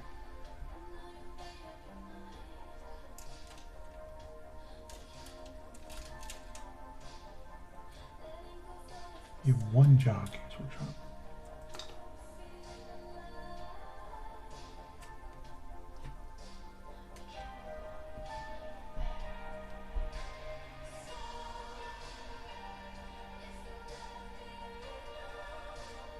Alright, 75 and 88. That should be the last one.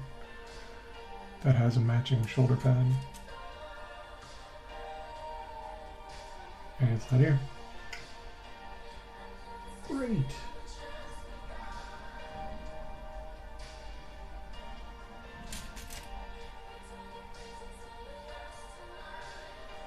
Alright, we'll consolidate those. Let's get the ones that don't have shoulder pads.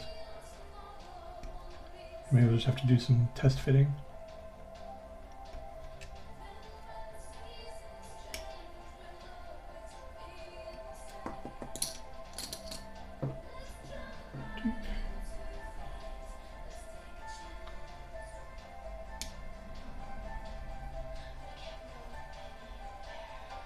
Only rolls for desperate breakouts.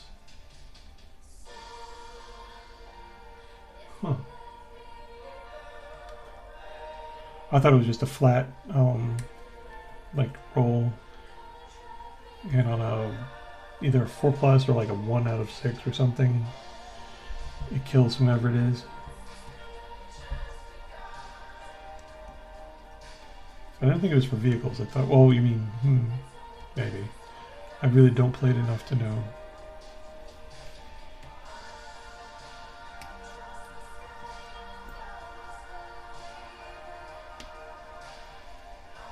I'm just getting these guys out so I can toss this sprue.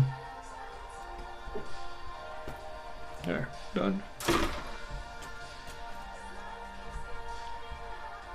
Alright, so here are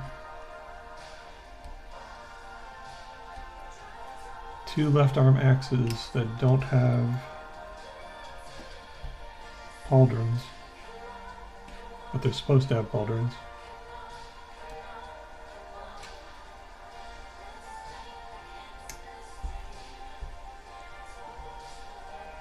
And here are extra pauldrons.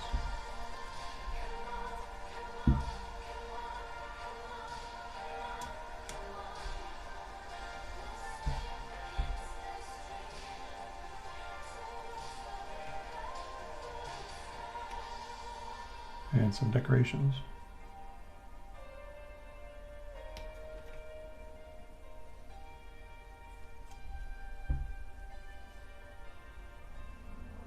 I think it's if you go through, if you have to go through other units, you take the roll. I think that's it, because I recall having to do that.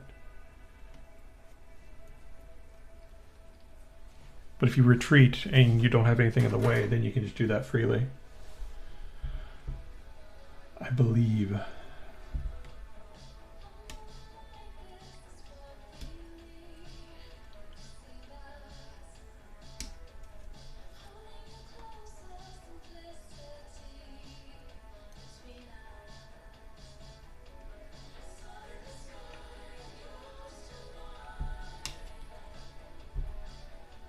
Oh, this is, no, is that? This for something else. I think we might, no, it's not for that. Oh well.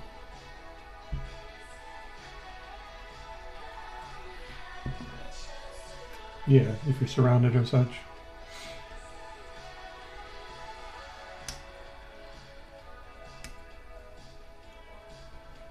Okay.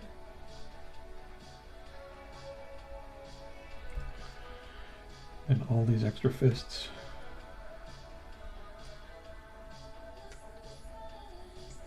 Hang on to them in case I run out of... Do I have enough left arms again? I need at least one of those. Which stinks. Because it would be nice if I could just not deal with that.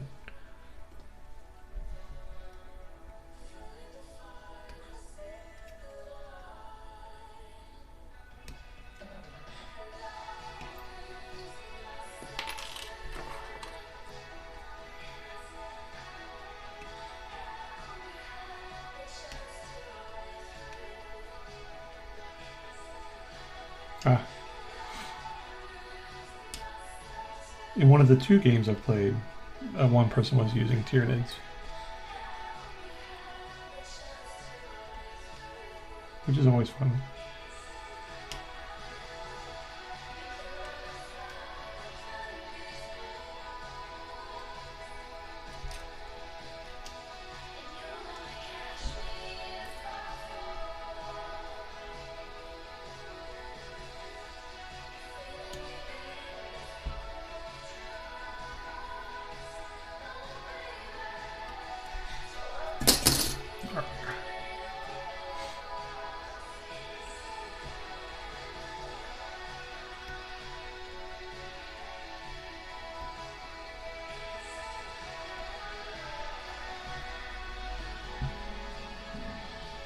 Wait, why do you say that?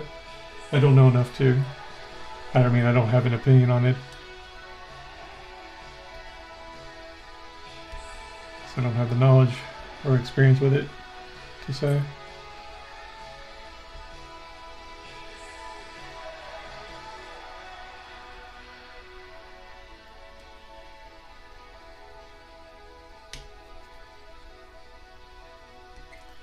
Alright. Last brew done. Alright.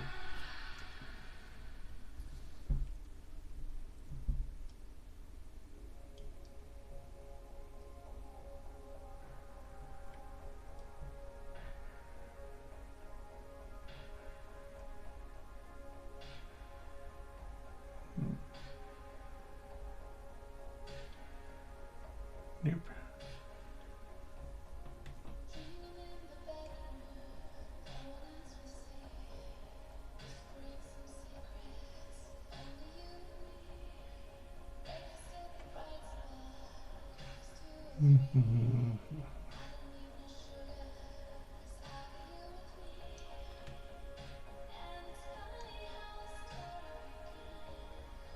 That almost works.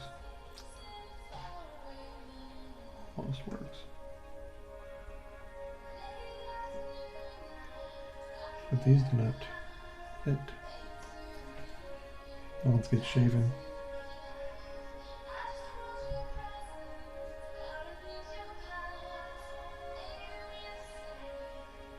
Their mother has strength 5 plus, high AP, damage to weapons. Yeah. Well, it does seem like the baseline is not really a baseline.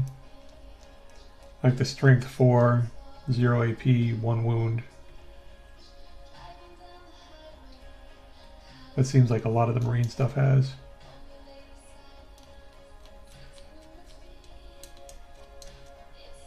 A lot of people either have access to a good chunk higher or a good chunk more for relatively the same price. But then again, I guess the Marines pay for a fair amount of their basic stat line and their melee, just getting those bonus attacks. But the thing is, this is another thing. Yeah, I'm sounding like a broken record.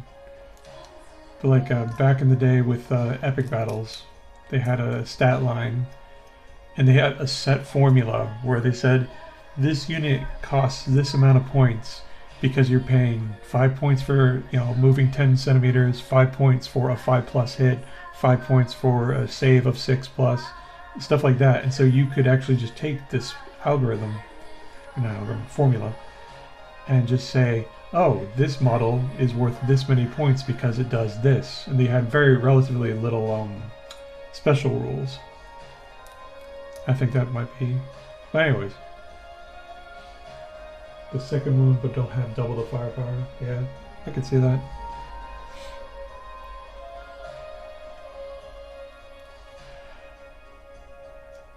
But I don't know. But if Games Workshop was really concerned about game balance, they would be using a completely different system, honestly. Because so much of their game balance comes from, all right, for a tournament you have to have X, Y, and Z obstacles in this position. You need to have the meta game of objectives, and you need to have every single unit has to have a Pokemon special rule. And it's like, and then they stick to the everybody goes, and then all my guys go, then all your guys go. And that is not a good thing.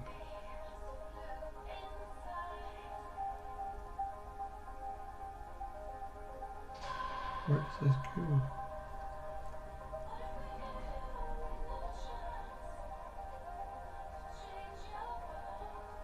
This does not seem like it fits.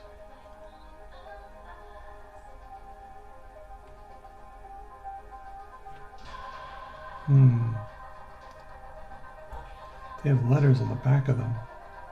There. Alright, so the numbers don't correspond at all. This is messed up. But then this doesn't go together. I don't know. I don't know what I'm doing. Something is up here. Maybe I just made a mistake at a fundamental level.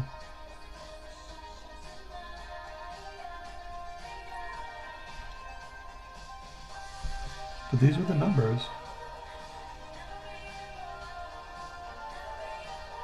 There, okay, that fits together.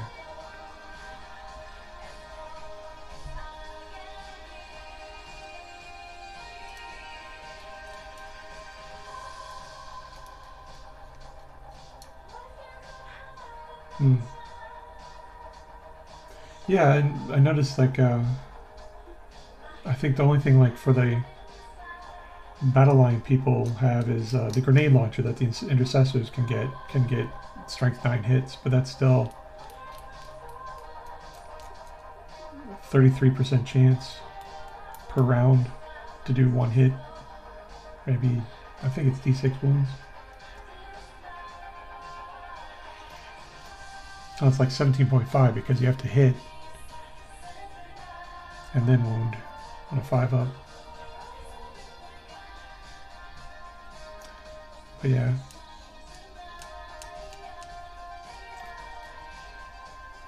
But nobody looks cooler. So there's that. You win the emotional battle.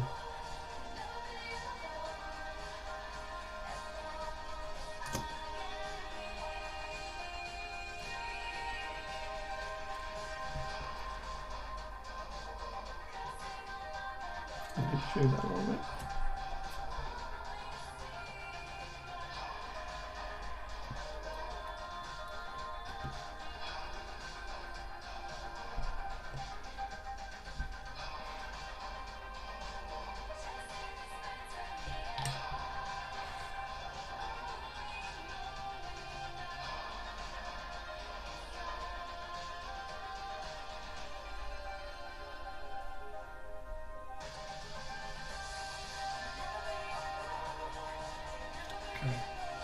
There is one left arm. I should do the standard two-handed weapon.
figure.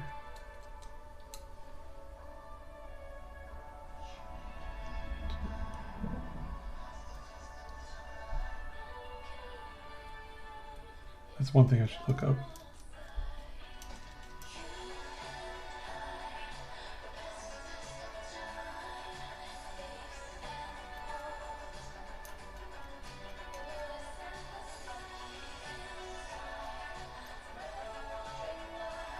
Oh.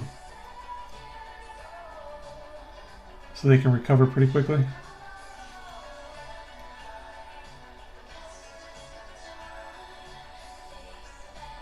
I heard that they nerfed the horde spam. So is that something different with the accursed? I may have to check eBay. Because Pedro Cantor is pretty cool. I don't have any fists, to be fair. Probably just a lark though.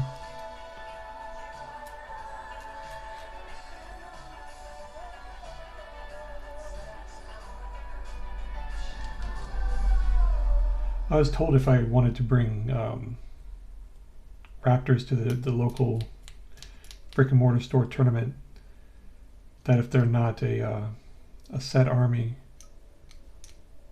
that you can like, you know, choose one of the set armies, like Ultramarines or Dark Angels or any of the ones that have character models. You can say that they have the special units from that if you want to use, you know, proxies or whatever. And I was thinking the only thing I was wanting to bring, if I did, would be make like a proxy Lias Sadan, the prime, or not the Primarch, the chapter master of the Raptors. And I was trying to find like a stat line that would fit, and there really aren't that many. Hey, chilled intermittent, and corn from the cornflakes, or milk for the cornflakes. But yeah, putting these guys together. Almost done, I'm hoping. They're taking a long time, the Blood Warriors. They're taking quite a bit of time.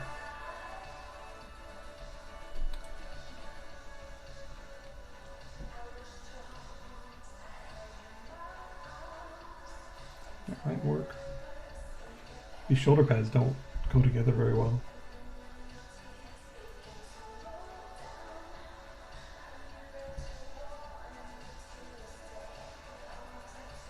That does. I think. No. Oh, a little bit maybe.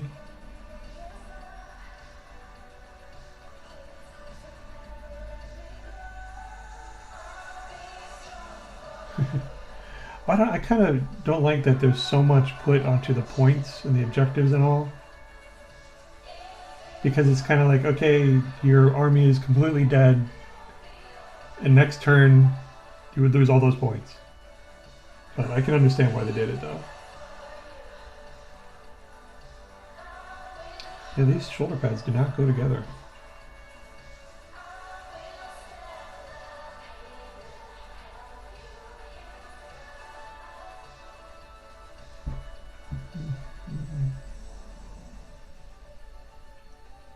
L, Q, this is L.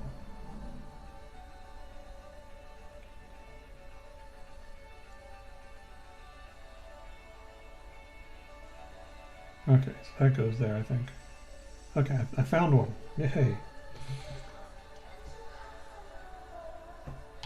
So ignore the numbers that they have in the instruction booklet and just go with the letters on the back of it. On the back of it.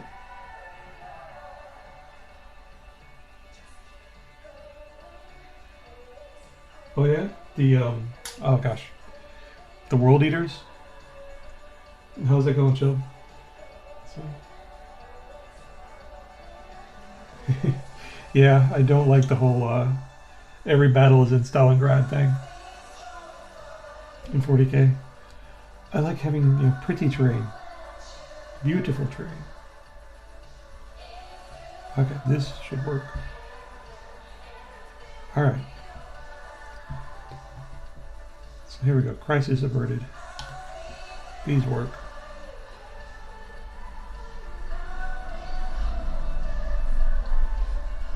Well, did you get Angron? Because you gotta get Angron if you have World Eaters. He is a monster. 1, 2, 3, 4, 5, 6, 7, 8. Need one more. One more.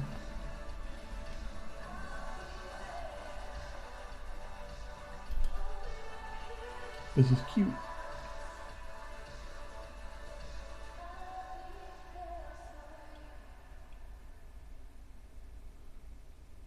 Don't know if this is gonna fit though. Kinda. Yeah, I think that does.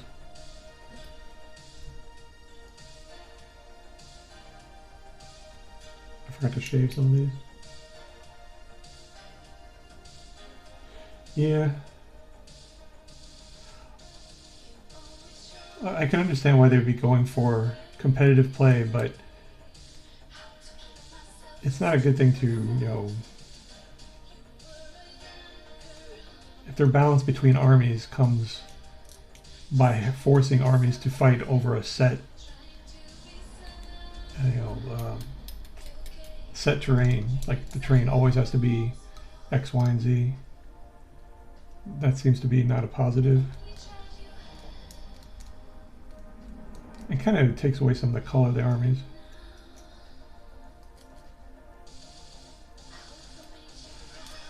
From a marketing standpoint, though, you can kind of understand it because they're going for a particular look, a particular aesthetic.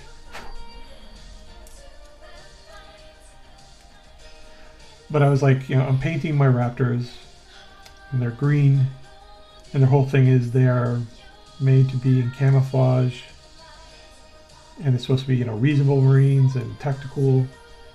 But if they're wearing green in the middle of Stalingrad, it's kind of, you know, makes it kind of not a good choice.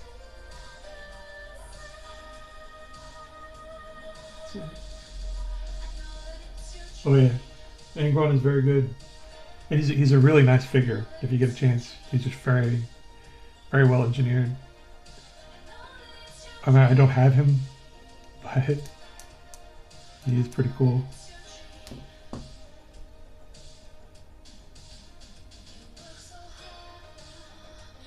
There. Okay.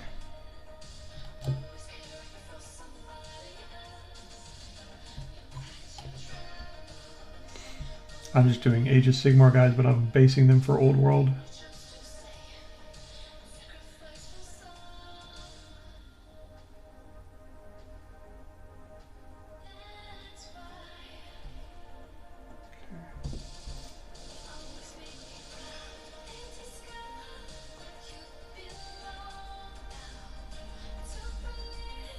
Okay.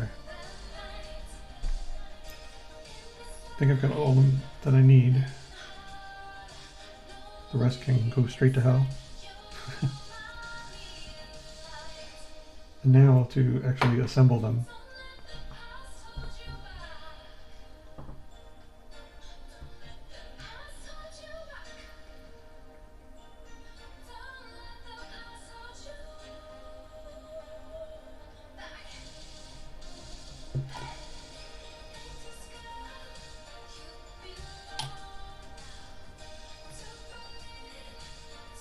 Oh yeah, Khorne is cool.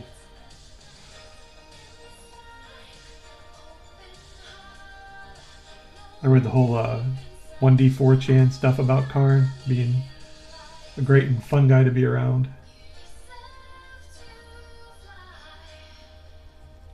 That's pretty hilarious.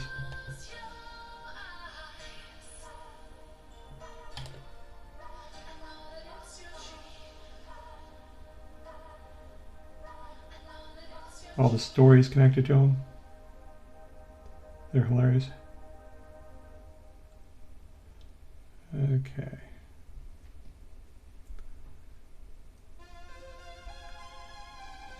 Did I? Oh, there.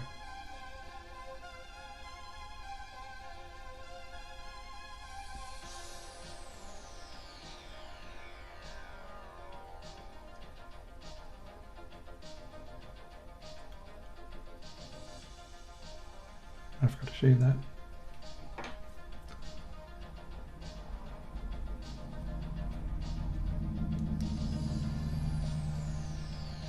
Any more?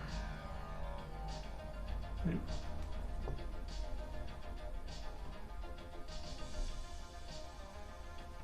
Okay.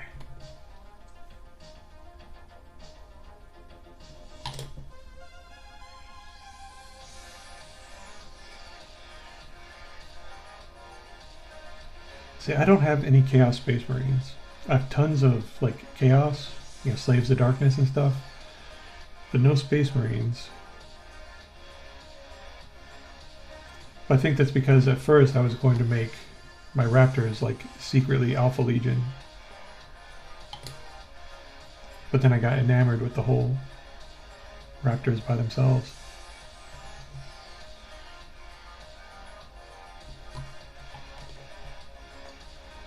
I thought that'd be a fun idea, you know.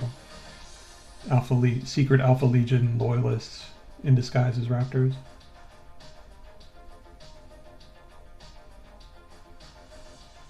There. That guy is done. You, sir, have a big double X. Does it show where his cosmetic stuff is? They have like these chains, they hang off the back. They don't show.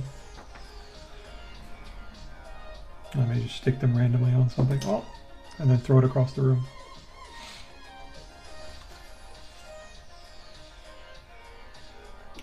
Alright. For bases I usually use super glue, because I just want them to stick real bad. Super glue and accelerant.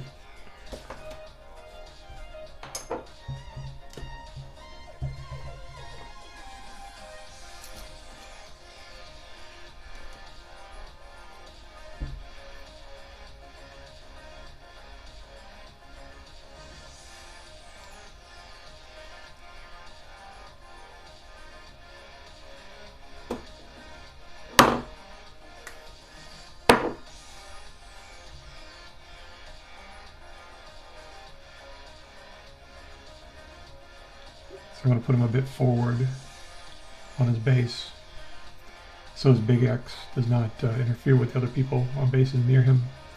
And since he's supposed to be the champion, the leader, he's supposed to be leading from the front. So that's how I rationalize it.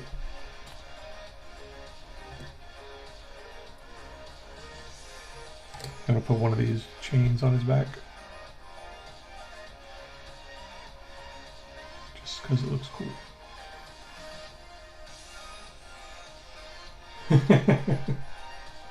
Exactly. They are very reasonable Marines.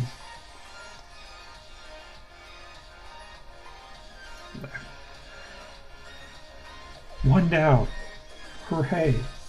How many hours? 2.5 hours. One figure made. That is so great. I'm going to be glad when I'm done with these. And it's going to be like a year or so before I make the other box.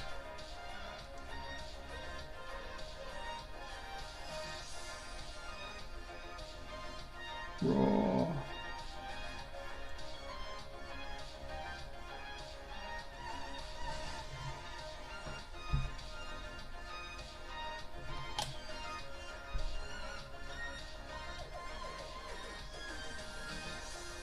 These guys are so angry.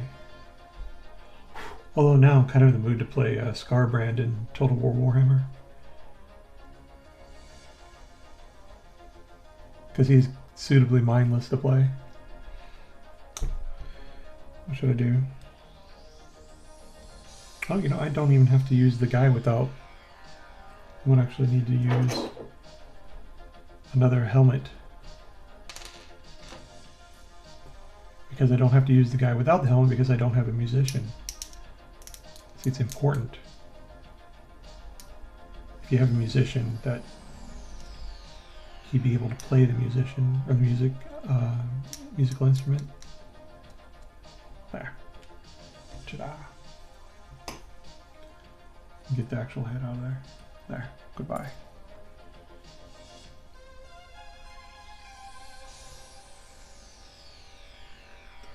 All right.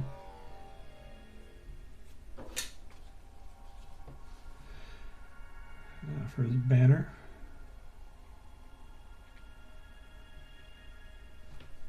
I'm gonna have to snip the end of this off. Yep.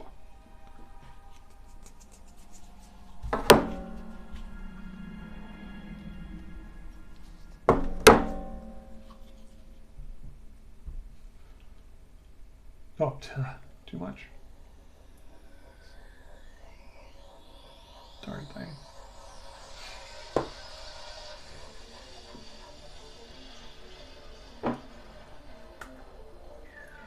Brilliant.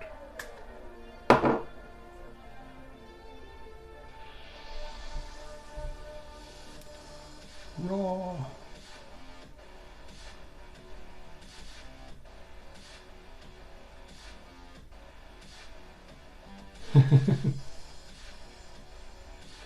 It's so true. Those weren't even raptors. They were like the propaganda film director's idea of what raptors were. Didn't they have like a different coloring or something? Those jerks.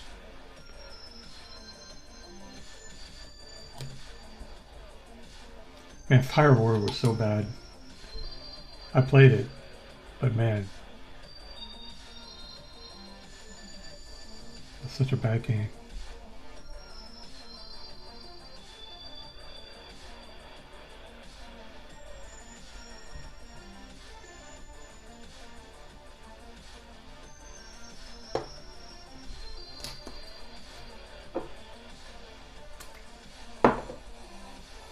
Oh, were they? Drab olive green. Huh.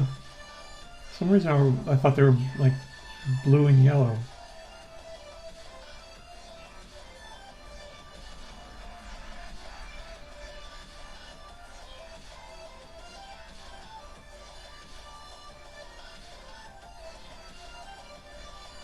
So I did play in a TV that had the contrast and such turned all the way up. I don't know. Okay. There. Standard bearer.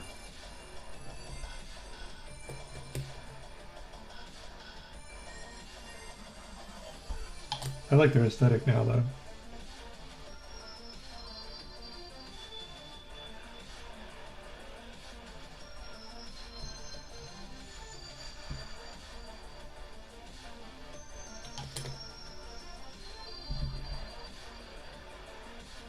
My first Space Marines were Crimson Fists, which I think that at that time everybody's was. But then I liked the Dark Angels, but they were black and red back then, before they went to the dark green. Oh. Hold on a second.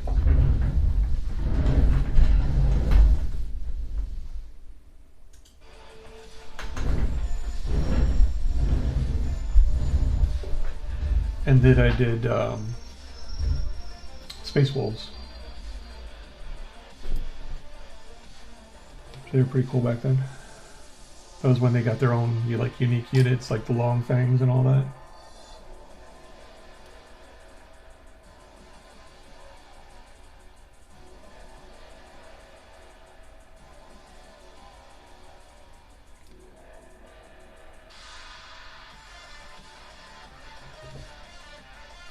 Those were really nice castings.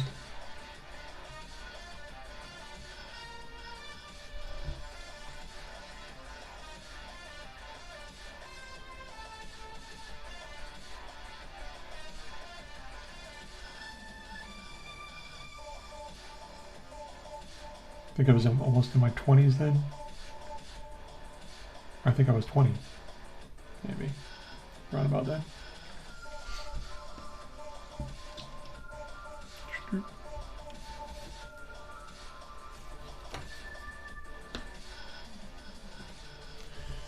Feet.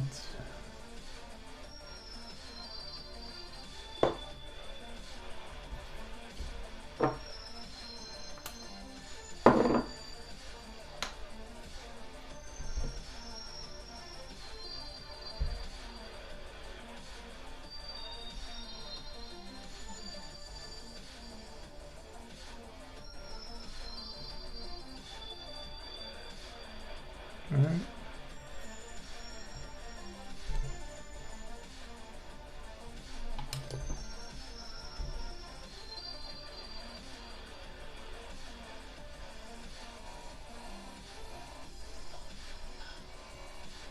guy a little bit to the side since he's going to be on the right flank. Usually when I do this and when I get ready to paint them, I symbol them as a unit and then I put numbers on their bases so I know where they go. Because with 32mm on these size bases, you need to be careful.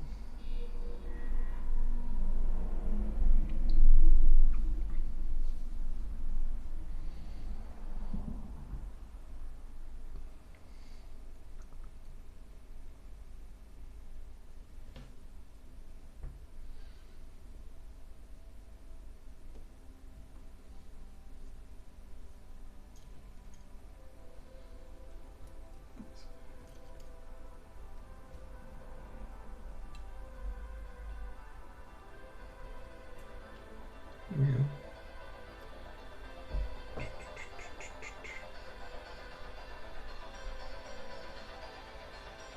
Okay.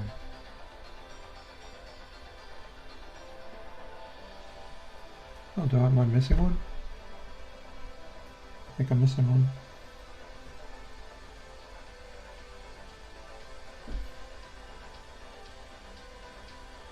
Yup. I need...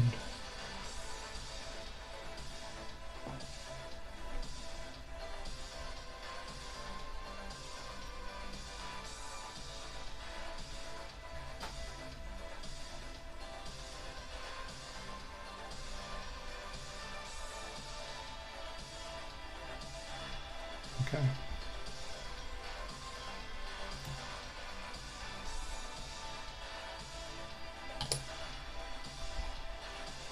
This is kind of a cool shoulder pad. Got a big spiky bit.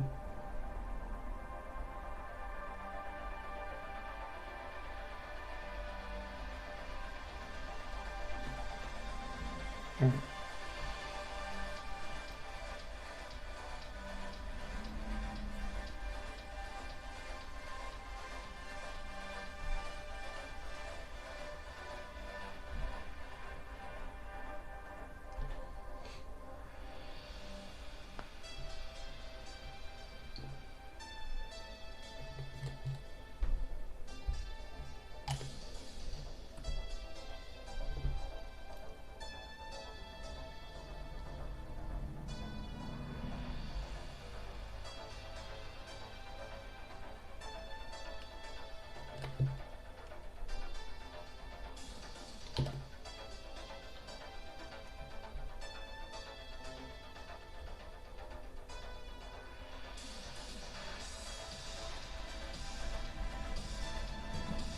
Elsewhere, these guys have relatively limited poses.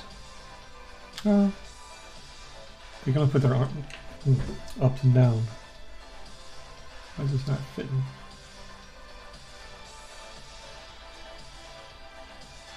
Arms can only go up a little bit up and down without slipping out of that groove.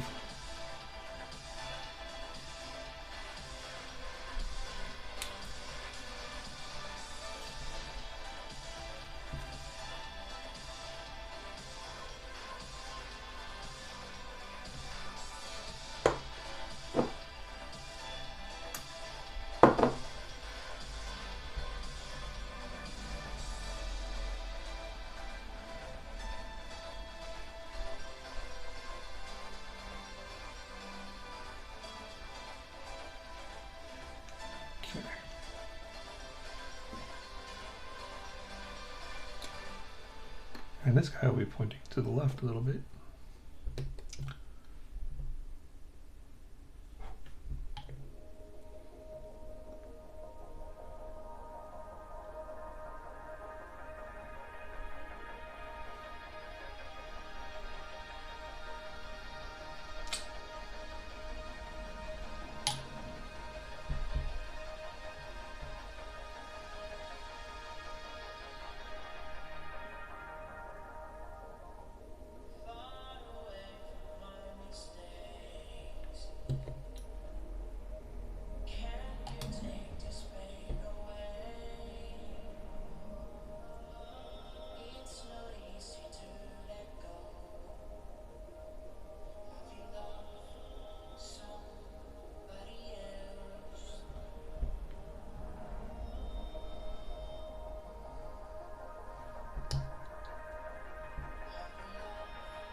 They look cool though.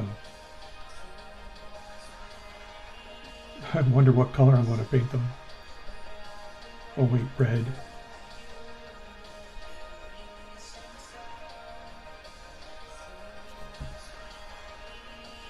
Red or black. I might try that simple black armor color scheme maybe.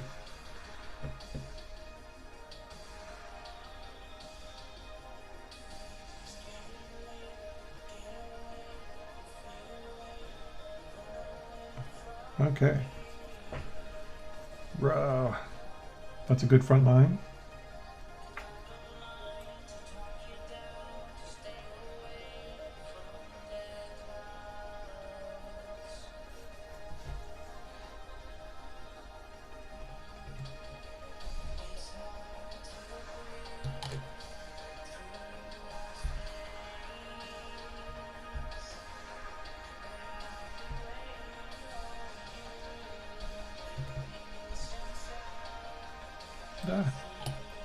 Stick. Need a little longer.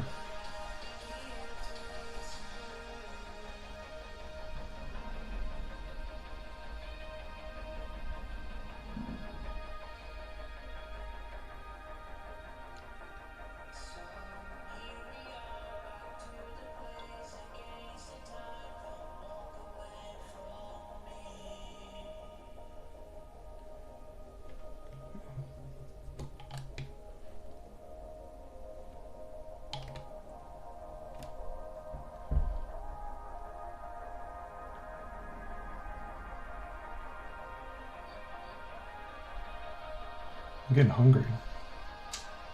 I'll make some leftovers.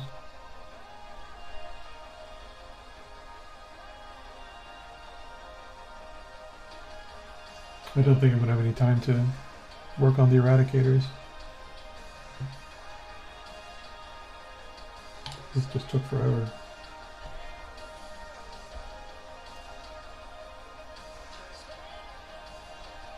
Personally, I blame Phaedros for distracting me with a lovely conversation. Also, Minnie chilled.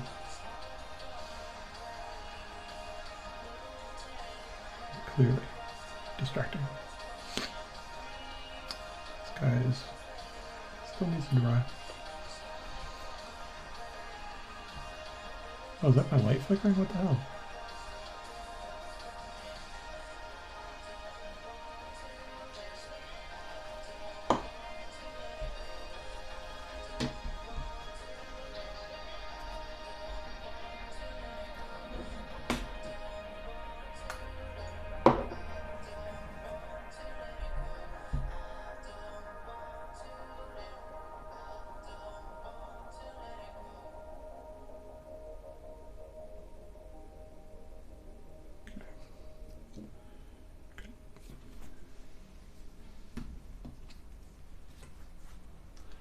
Four more to go.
Don't think I want that one.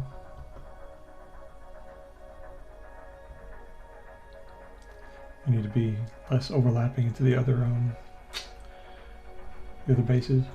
Oh, and I'm pulling that one off. Great.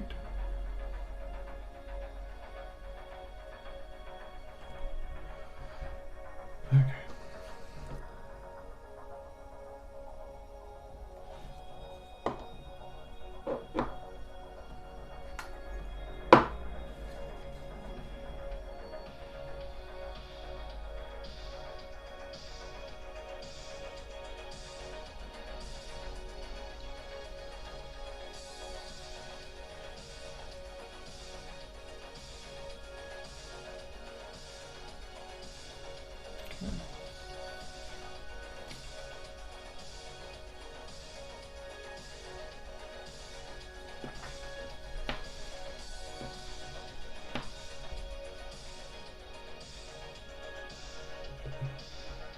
I'm going to angle this one to the left a bit.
Home stretch.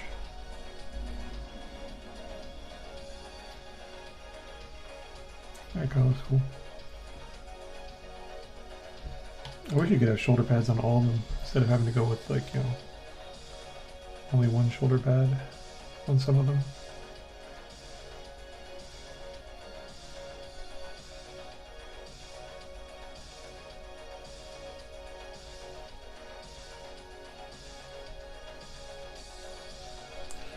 That is a cool looking figure. He's all grr.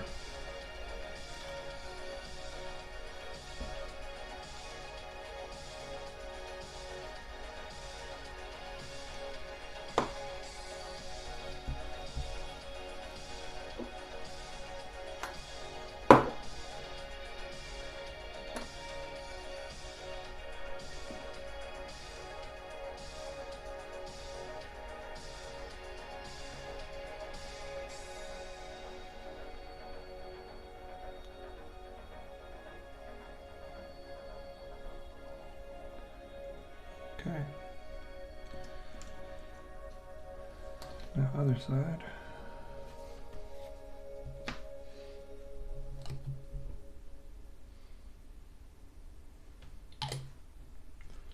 Slight leaning to the right.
This guy more seriously to the right.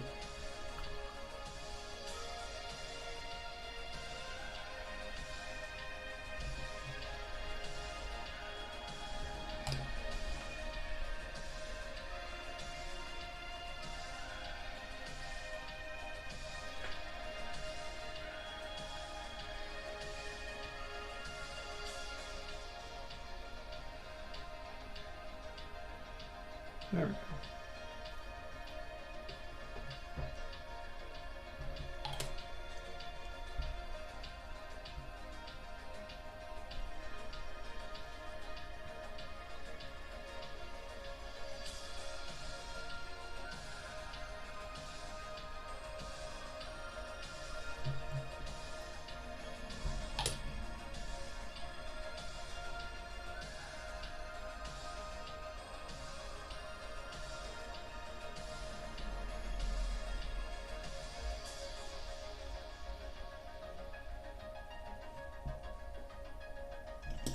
Nope.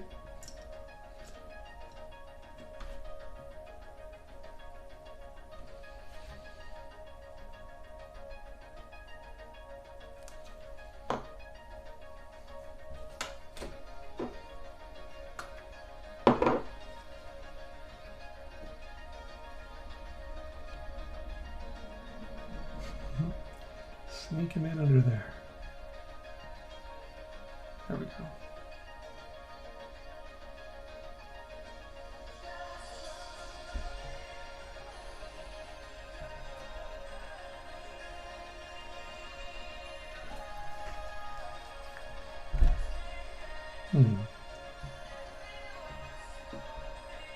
Did that work better? Nope. It works here, and that's it. Yay, that's it. It's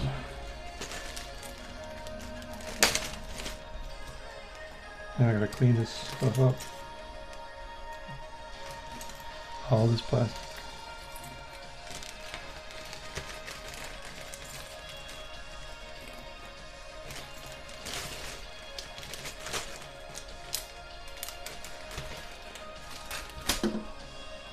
Okay.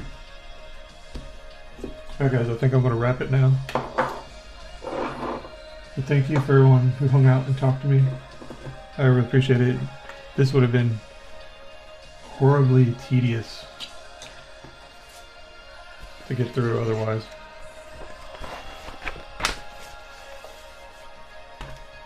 But you all have a good night, or good morning as the case may be. And you take care.